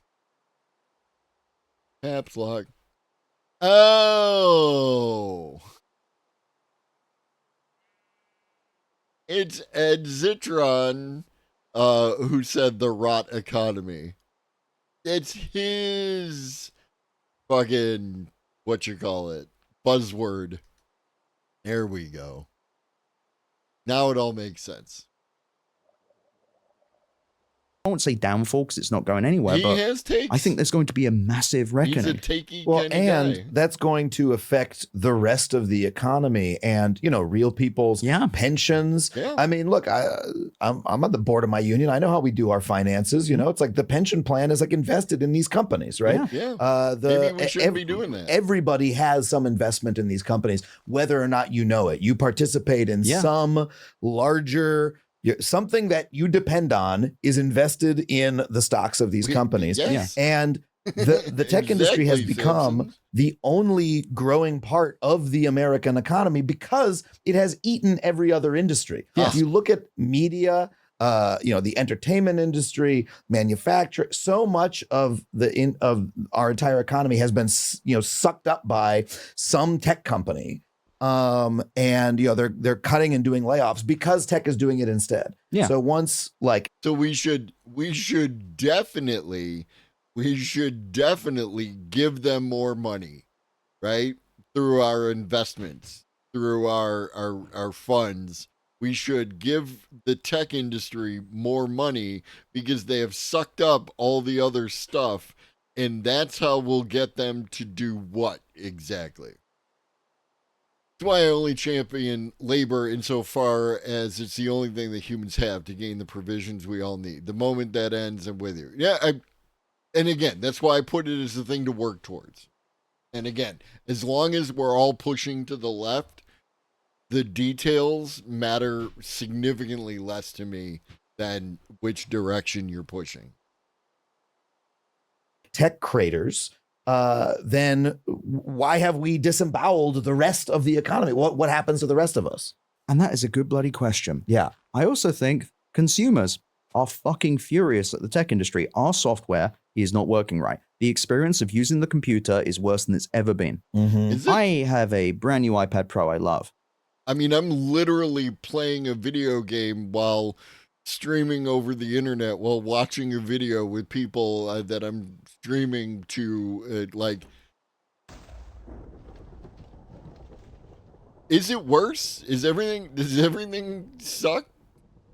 I'm willing to hold that standard there, Daddy boy. Like, we'll actually have some tech lefties. We're out there. We exist. For some reason, when you try and switch apps, it covers it in blue. When you're using the keyboard, it covers it, it highlights it in blue, which works really well with Apple apps. It does like a nice little thing. If you use non-Apple apps, sometimes it just covers one side of your screen in blue. And you may think, Ed, you could just turn that off, right?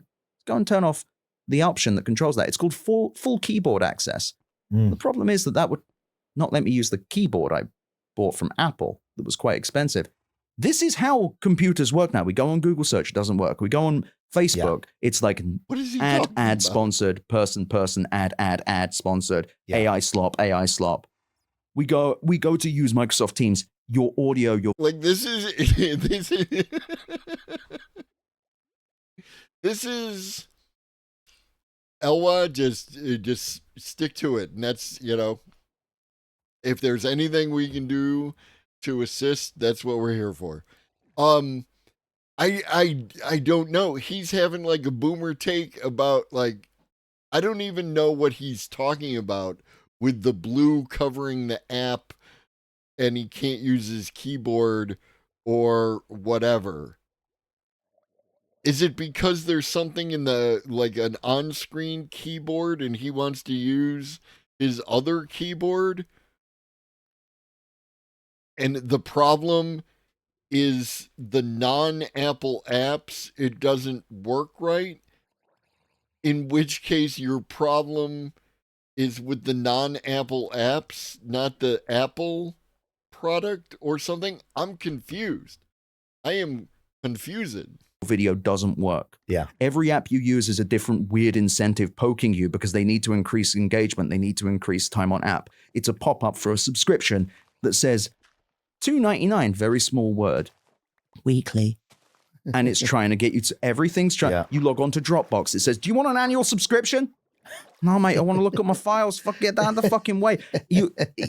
Everyone is being fucked with all the time. Yeah. I actually think that this is a wider social problem than people realize. Yeah. That all of our stuff just isn't working, and it's because the tech industry has been rewarded for it. They've been So a pop-up because the capitalist company is trying to sell you something. A pop-up means that the stuff isn't working right. Get on Linux, right? Like this sounds like his takes.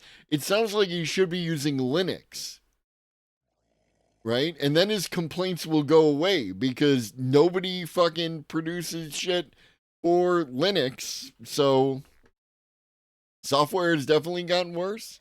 That hasn't, because I can do more stuff now than I could back in the day. rewarded by the markets for growth. Everything must grow. All numbers must go up. I love, one of my favorites to choose is the match group. So online dating right now, which is insane if you're single like me, it's like you go on there and it's like, hey, do you want all of these 7 people that you think you'd really like? That'll be $2.99, you little pig bitch.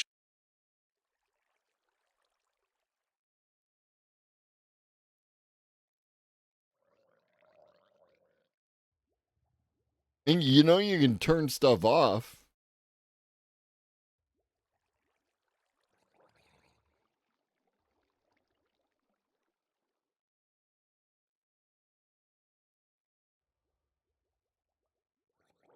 Fuck you. Welcome to Match.com. Hey, you want to go use one of the competitors? We own them too. Yeah. What you going to do? You're going to go to Match.com? We own that. Bumble, oh, different monopoly, mate. They're also doing this, though. They're all being sued now. Yeah. The experience of using the computer is insane now. You go on Google and it's like sponsored links everywhere. They've kind of embedded. That's capitalism and SEO and has nothing to do with AI, dude. It drives me insane because it's everywhere and no one's talking about it. Yeah. And we've been... And no one's talking, like... Is there no one complaining about the ads that appear on Google and the whole thing with how SEO ruined the Google experience? Is no one talking about that? Is that literally like not a thing anymore? Like no one has spoken of this except the great Ed Zitron?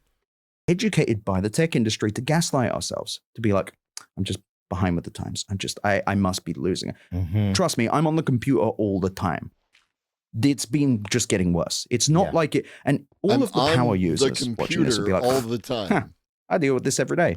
First of all, you're not indicative of the majority of people. Second of all, if you are a power user of any computer, think about all the little interruptions you're getting with, all the little things, the fresh install of Windows you put on every computer you buy, just because there's all this slop they've added. They've got like search slop in they've got ads. Actually, here's a great example. The most popular laptop on Amazon at the time when I wrote this thing last year was an Acer Aspire 1. It took like 45 minutes to set up. There are ads in the start menu. There's ads in Edge. There are ads when you are waiting for it to install. The keyboard physically bows when you touch it. It's because it's constant. The menus will not load properly. They like judder and shudder.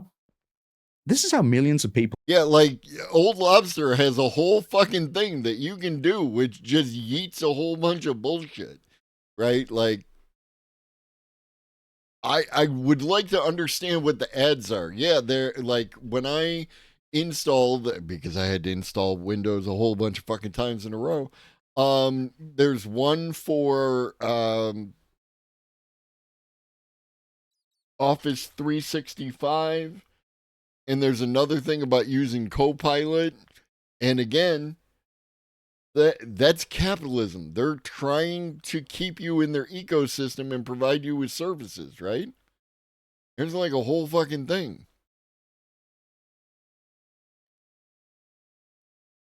I gotta tighten a bolt. Cheer. Ow. It's as if we had a whole antitrust lawsuit. Yeah. Maybe we should have enforced that shit and not like let it evolve in another weird way. Experience the computer. And it's very easy to be like, oh, I'm a Mac user. It's not my problem. It's your problem when everyone's being driven insane by it. Yeah. And this is all growth, because if they were like, oh shit, if I lose a customer or a few million customers, if I piss off my customers, they might go and use someone else. Except when everyone's like, we're all shit. Everything sucks. We don't need to make this better. Apple has made so much money just being like, what if it wasn't shit?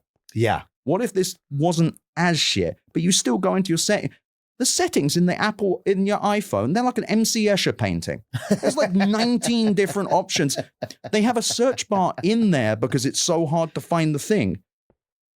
Yeah, and even they have run out of, I mean, look, Apple is, you know, I think in many ways the most functional of these companies because they've had a focus on actually creating a good experience for a long time. They've been very much the HBO of the tech industry, right? You pay a little bit more, you get the actual premium experience for the rich people. Right. You're stuck within their walled garden. You know, you have to get you get all the Apple stuff. It's nice, right? And you got to buy a new thing every couple of years. But hey, it's actually nice. It's actually nice.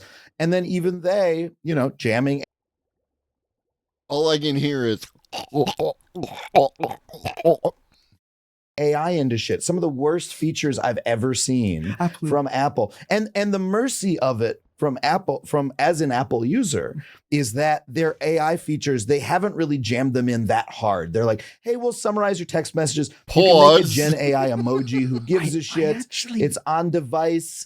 And you can say, they'll get rid of it in a couple of years, just like they got rid of the touch bar on the laptops. Right. You know, this is their little flirtation of a new thing to add. They're not going into it as hard. No, they are going into it as hard. They're like shittifying just a little bit less, but even they are still doing it. And I also hate the AI features. The summaries are hilarious. Oh, I mean, I kept them on simply because it was so much fun to summarize, to take a screenshot of the summary and send it to the person who had sent me the text message to see how incorrect it was. Once it told me that one of my friends said that they were horny. They were not horny. What were they? That I'm not going to tell you what they actually were. That's violating their.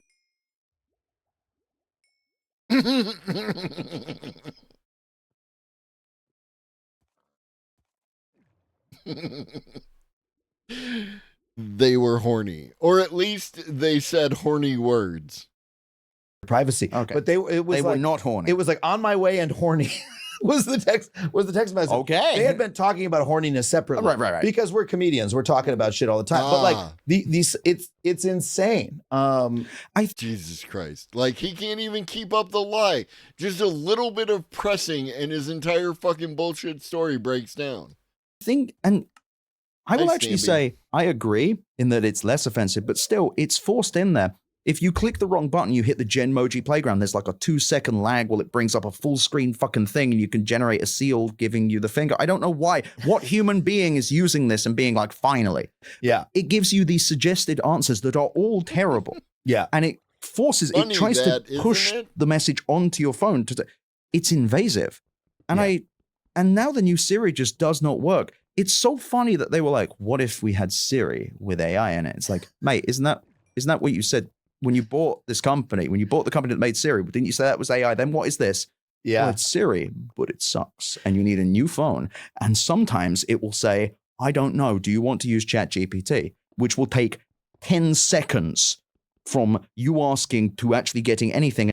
10 whole seconds. Wow. Can you imagine being alone with your thoughts as Ed Zitron for 10 whole seconds? I might claw my own eyes out. And maybe that answer. Yeah. Take care, What if Danny my boy. phone was slower and worse? Finally, the power of AI. I think that the voice agents, the voice assistants, are a really good analogy for all of AI generally, because we've had them for 10 years now. And we've been seeing ads with Samuel L. Jackson, like using Siri to help him cook. Right. 10 years ago, people got Siri, people got Alexa, and they found it largely useless. You use it for two things: play some music, set a timer. That's it. Yeah. Wake me up at 8 a.m. And then when I'm in my car, I'll go play my station or whatever. If I want to hear the shitty algorithmic station because I don't have time to pick something manually, or, play some Prince. That's it. And they still lose. Alexa lost to Amazon billions. Yeah. They've never made any money. They thought that it was going to be like Amazon specifically thought it was going to be like their big kill shot. It was going to be everything that they did was these assistants. And stories started coming out 2 years ago. Oh yeah, they've only lost money on it. There's never been a purpose. It's for children to ask for a song to be played and annoy their parents, and to say, wake me up at 8 a.m. What's great as well is that Amazon has been desperately trying to do a generative AI version, but they keep having to stop launching it because it's really slow and does not work. I love the future, man. I love this. It's actually dropping. No, do not believe anything that they say is true. Everything that they're saying is like hyperbolic and full of shit. Do not believe these two men. They are liars. They are full of shit. That is mostly what we've been doing. Also, the new Alexa AI is supposed to drop within the next couple of months, and other things, some of which I can't talk about, but one thing is that Amazon is gearing up for agents to be a thing, and an increase in website traffic through the API by agents. But go ahead and listen to Ed Zitron tell you why none of that is happening somehow.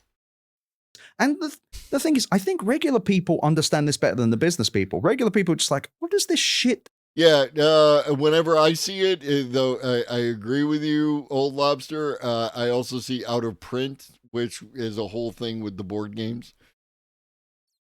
You should yell, "Hey Alexa, play the most hardcore porn you can find on every display in the house." That would be rude. Hey Siri. Why do I care? And to your point, it's like, I already have Alexa and it only kind of works. Yeah. Like if you try and make Alexa do anything, Siri, same deal, more than like reminders. Like they were, oh, you can buy stuff with Siri, with Alexa. No, that doesn't sound safe at all. That sounds actually really bad. And it never works. Not that you would. No one walks around and is like, hey, computer, get me milk. No, you want to choose the milk.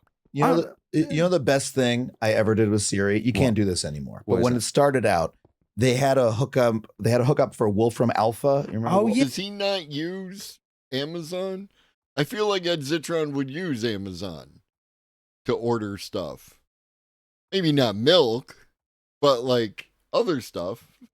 Yeah. And which was like for folks who don't remember, it was sort of like a computational engine. You could sort of put in natural language. I'm sorry. What the fuck have either of these two chuckle fucks ever done with Wolfram Alpha? Wolfram Alpha, right? Like, there is zero fucking chance that they used it for anything more than what they use ChatGPT for, which is to do something funny. Which queries. It could do like really complicated unit conversions and stuff like that. Pretty interesting piece of software. It's very pre-AI. Still works as well. But Siri used to hook into it. And so you could ask it weird questions.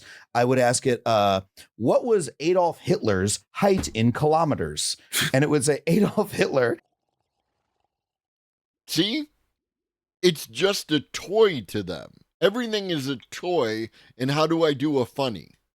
was 0.001 kilometers tall. It was like a fun party trick because it in the database had Adolf Hitler's height and it could do a unit conversion. Doesn't do that anymore, but I used to ask it what Adolf Hitler's height was in light years, and it would tell me, oh, what a fun little dumbass thing that this thing.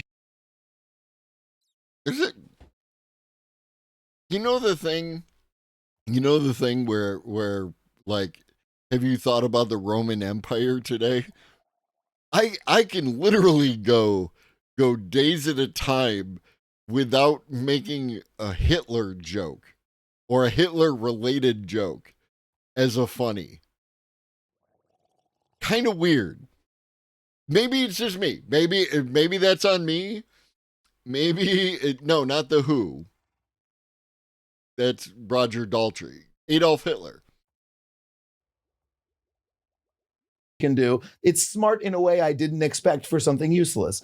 Yeah, and you're now describing how people use ChatGPT as well, which is crazy. Right. Like No, that's how you not even being dipshits facetious. use it. That's the kind of shit they're like, oh, what if it did that? Oh, okay.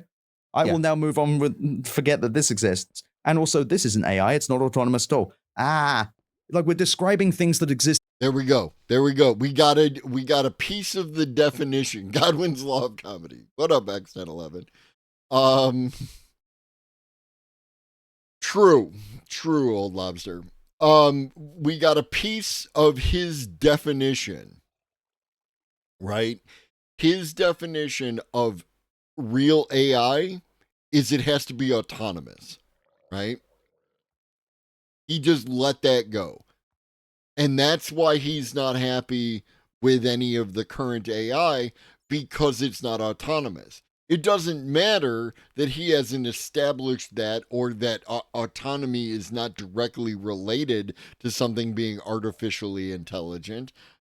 It's just his personal definition of it, and probably Adam's as well.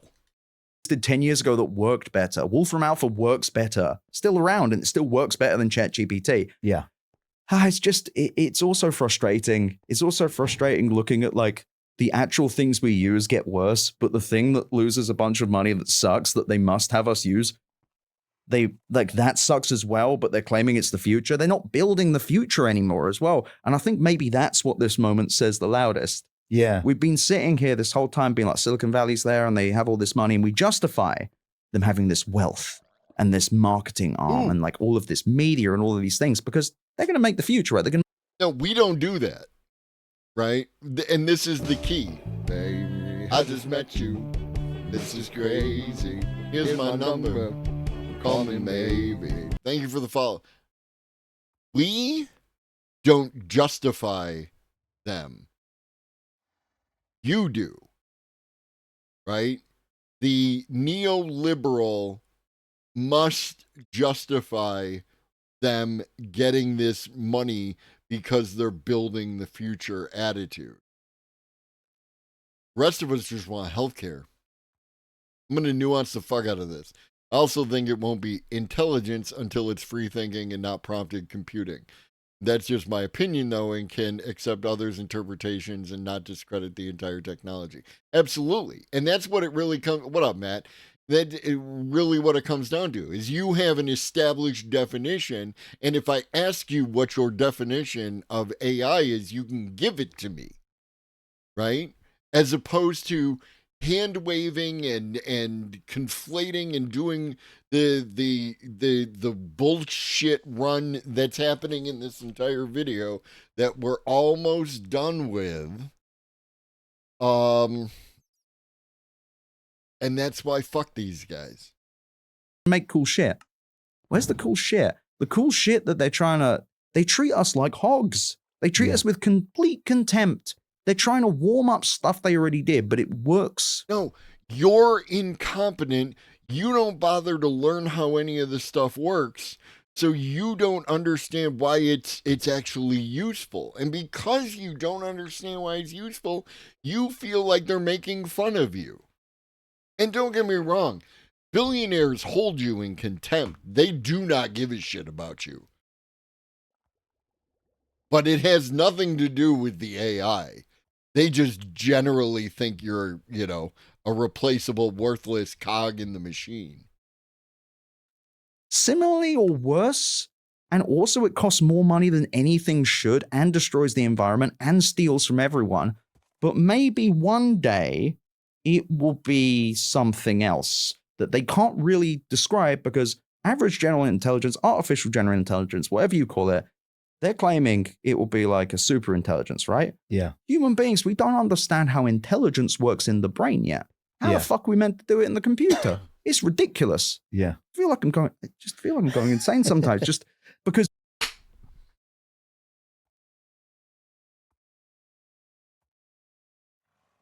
Ladies and gentlemen, I don't understand it. Ergo, it's ridiculous. And I feel like I'm going crazy. That's Ed Zitron. He doesn't understand it, and therefore it's a problem. Outside, you read like these AI headlines, like AI will by 2030 be $1 trillion industry. It's like, what? Why? What are you fucking? Yeah. What are you talking about? Okay, we've been talking for 90 minutes. We got to wrap it up. We could go on about this forever. No, I get you. You have a very negative view. Is there anything that you feel positively about right Oh, here now? we go. I actually the tech do. Industry? Yeah. What is So it? in the last year, working on the show, Better Offline, only came out in February last year, writing my newsletter.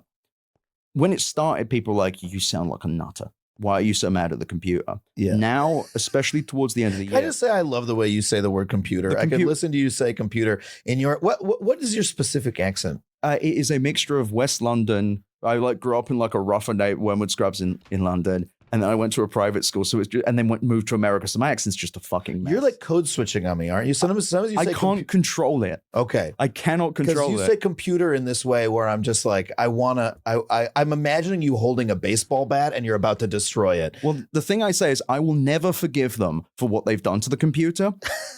Because that is the thing. What gives me hope is that the people love the computer. I grew up loving the computer. And that's the thing. I love the computer. I love being online. I love all this stuff. I love my gizmos and gadgets. I love my batteries.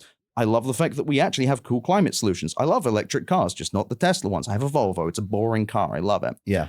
I genuinely love being online. I've met people I love. I've met people I hate. I've met all sorts of people. I've grown a business. I have a learning disability called dyspraxia. I don't think without the computer I would have been able to live. But in the last year, and I was not a very social kid either, so this is how I made friends. Yeah. This is how I keep in touch with people. I'm in the same boat. You know, I got a cable modem connected into my bedroom when I was like 15 years old, and it opened the world to me, right? Because I was a shy kid. I didn't have friends, but I built a life.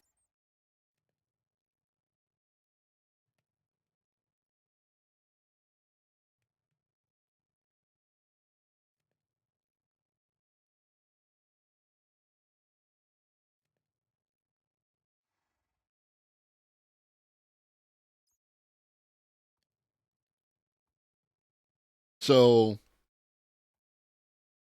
take care, homie. So Adam Conover in 1998 had a modem installed into his bedroom.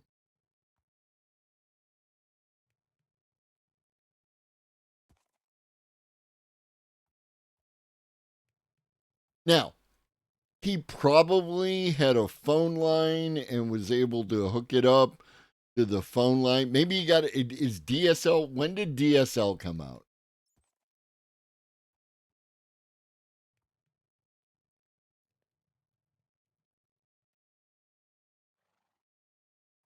No, I do not. The last thing I want you to do is selling me. So maybe he got DSL, right? Maybe he got DSL. You had cable internet in 95? Okay. Fair enough. Fair enough.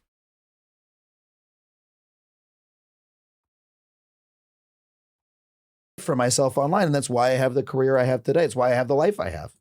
I'm 11 years old with a MCIA card. It's like a 33.4. I was a nerd. Anywho, but this allowed me to make connections that are necessary to like live. And it actually told me, wow, the world isn't this shut off, horrible place, London. And it allowed me to do all these things. And doing this show for the last year and writing this stuff, the people that have reached out to me have really told me a few things. One, they're fucking furious at tech. But two, I think most people love the computer. I think most people really love tech. And also, most people can understand what these companies are doing and why they're doing it. They've just never had it explained to them. And something that I really like, the most important thing to do is I want to give people the language to understand what is being done to them by these companies. Why Meta is throwing ads at them every second. Why the algorithm doesn't seem to do anything to help you. It's because Facebook is helping Meta make money. And they know that Mark Zuckerberg, the CEO, Andrew Bosworth, the CTO, Naomi Gleit, and Javier Olivan and the rest of them. The growth team is why. These seem like obtuse concepts, but most like regular people, teachers, I hear from a lot of teachers, fucking rocks.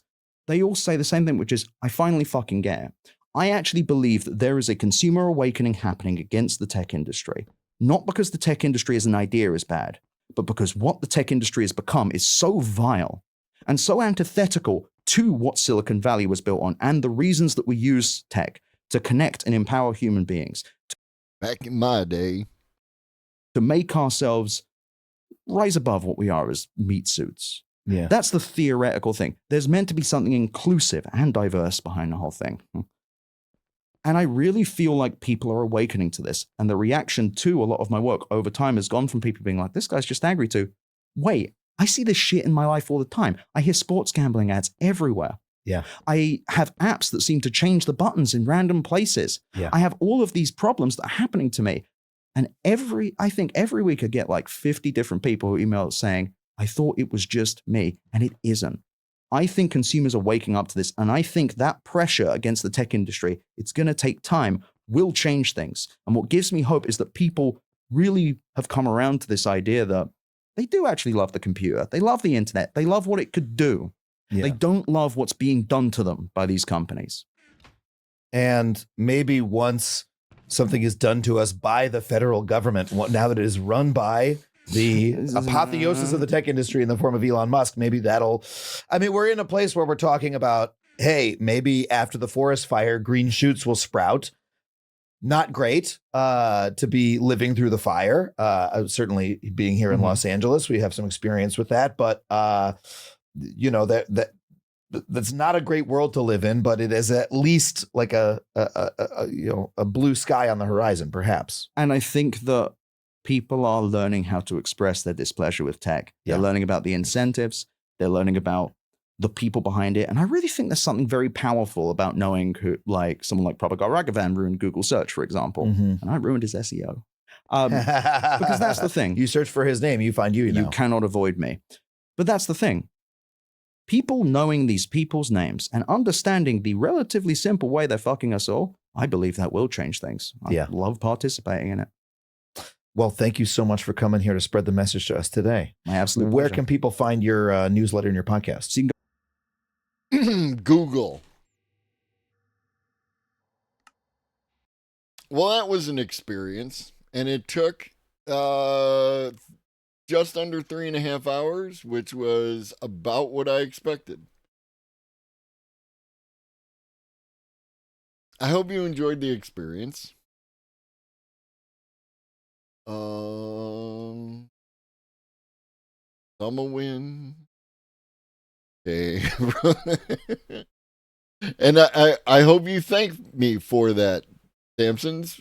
Because you'll be better equipped to deal with gestures broadly and everything. Yeah, fair enough. Like, again, Frog Cider right. I want people I really want people to form their own conclusions, right? Don't take my word for it. you should absolutely go ahead and, come to your own conclusions, whatever those conclusions may be.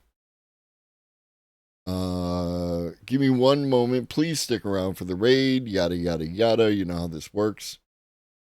I did not see that, but it's not surprising, Matt. Almost had an aneurysm, but at least we almost had an aneurysm together. Exactly. One thing I do hate is fast crap needs replaced. Though I have a sharp scientific calculator I bought in 1982 that still works fine. Yeah, no, I'm with you. Like the monitors that I use for my computer are old 1080p TVs, right? Like I am not in a hurry. If it works, I will ride that bad boy out. This one gets rather warm, so it'll probably help keep the the room warm, during the wintertime a little bit. It helps in that regard, but yeah.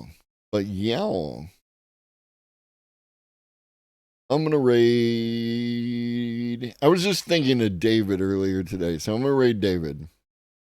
Does it provide vitamin D? It does not.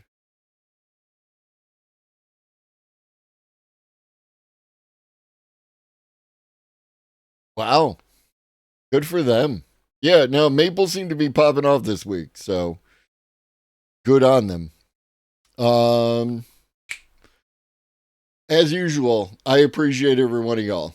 No. You're fine, Elwa. I'll be back tomorrow morning at 10:30 a.m. To do the AI news. We've got some news to talk about. Looks like we've got a little ChatGPT 4.5. Some other shit. Could be running out of goddamn GPUs again. Interesting. In the meantime, there's always Stampy. There's always Stampy. Stampy take the reins. There's always Stampy.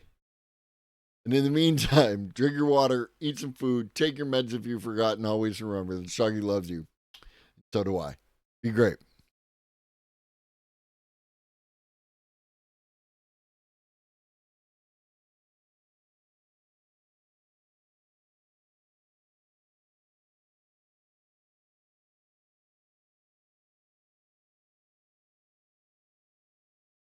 See, he does a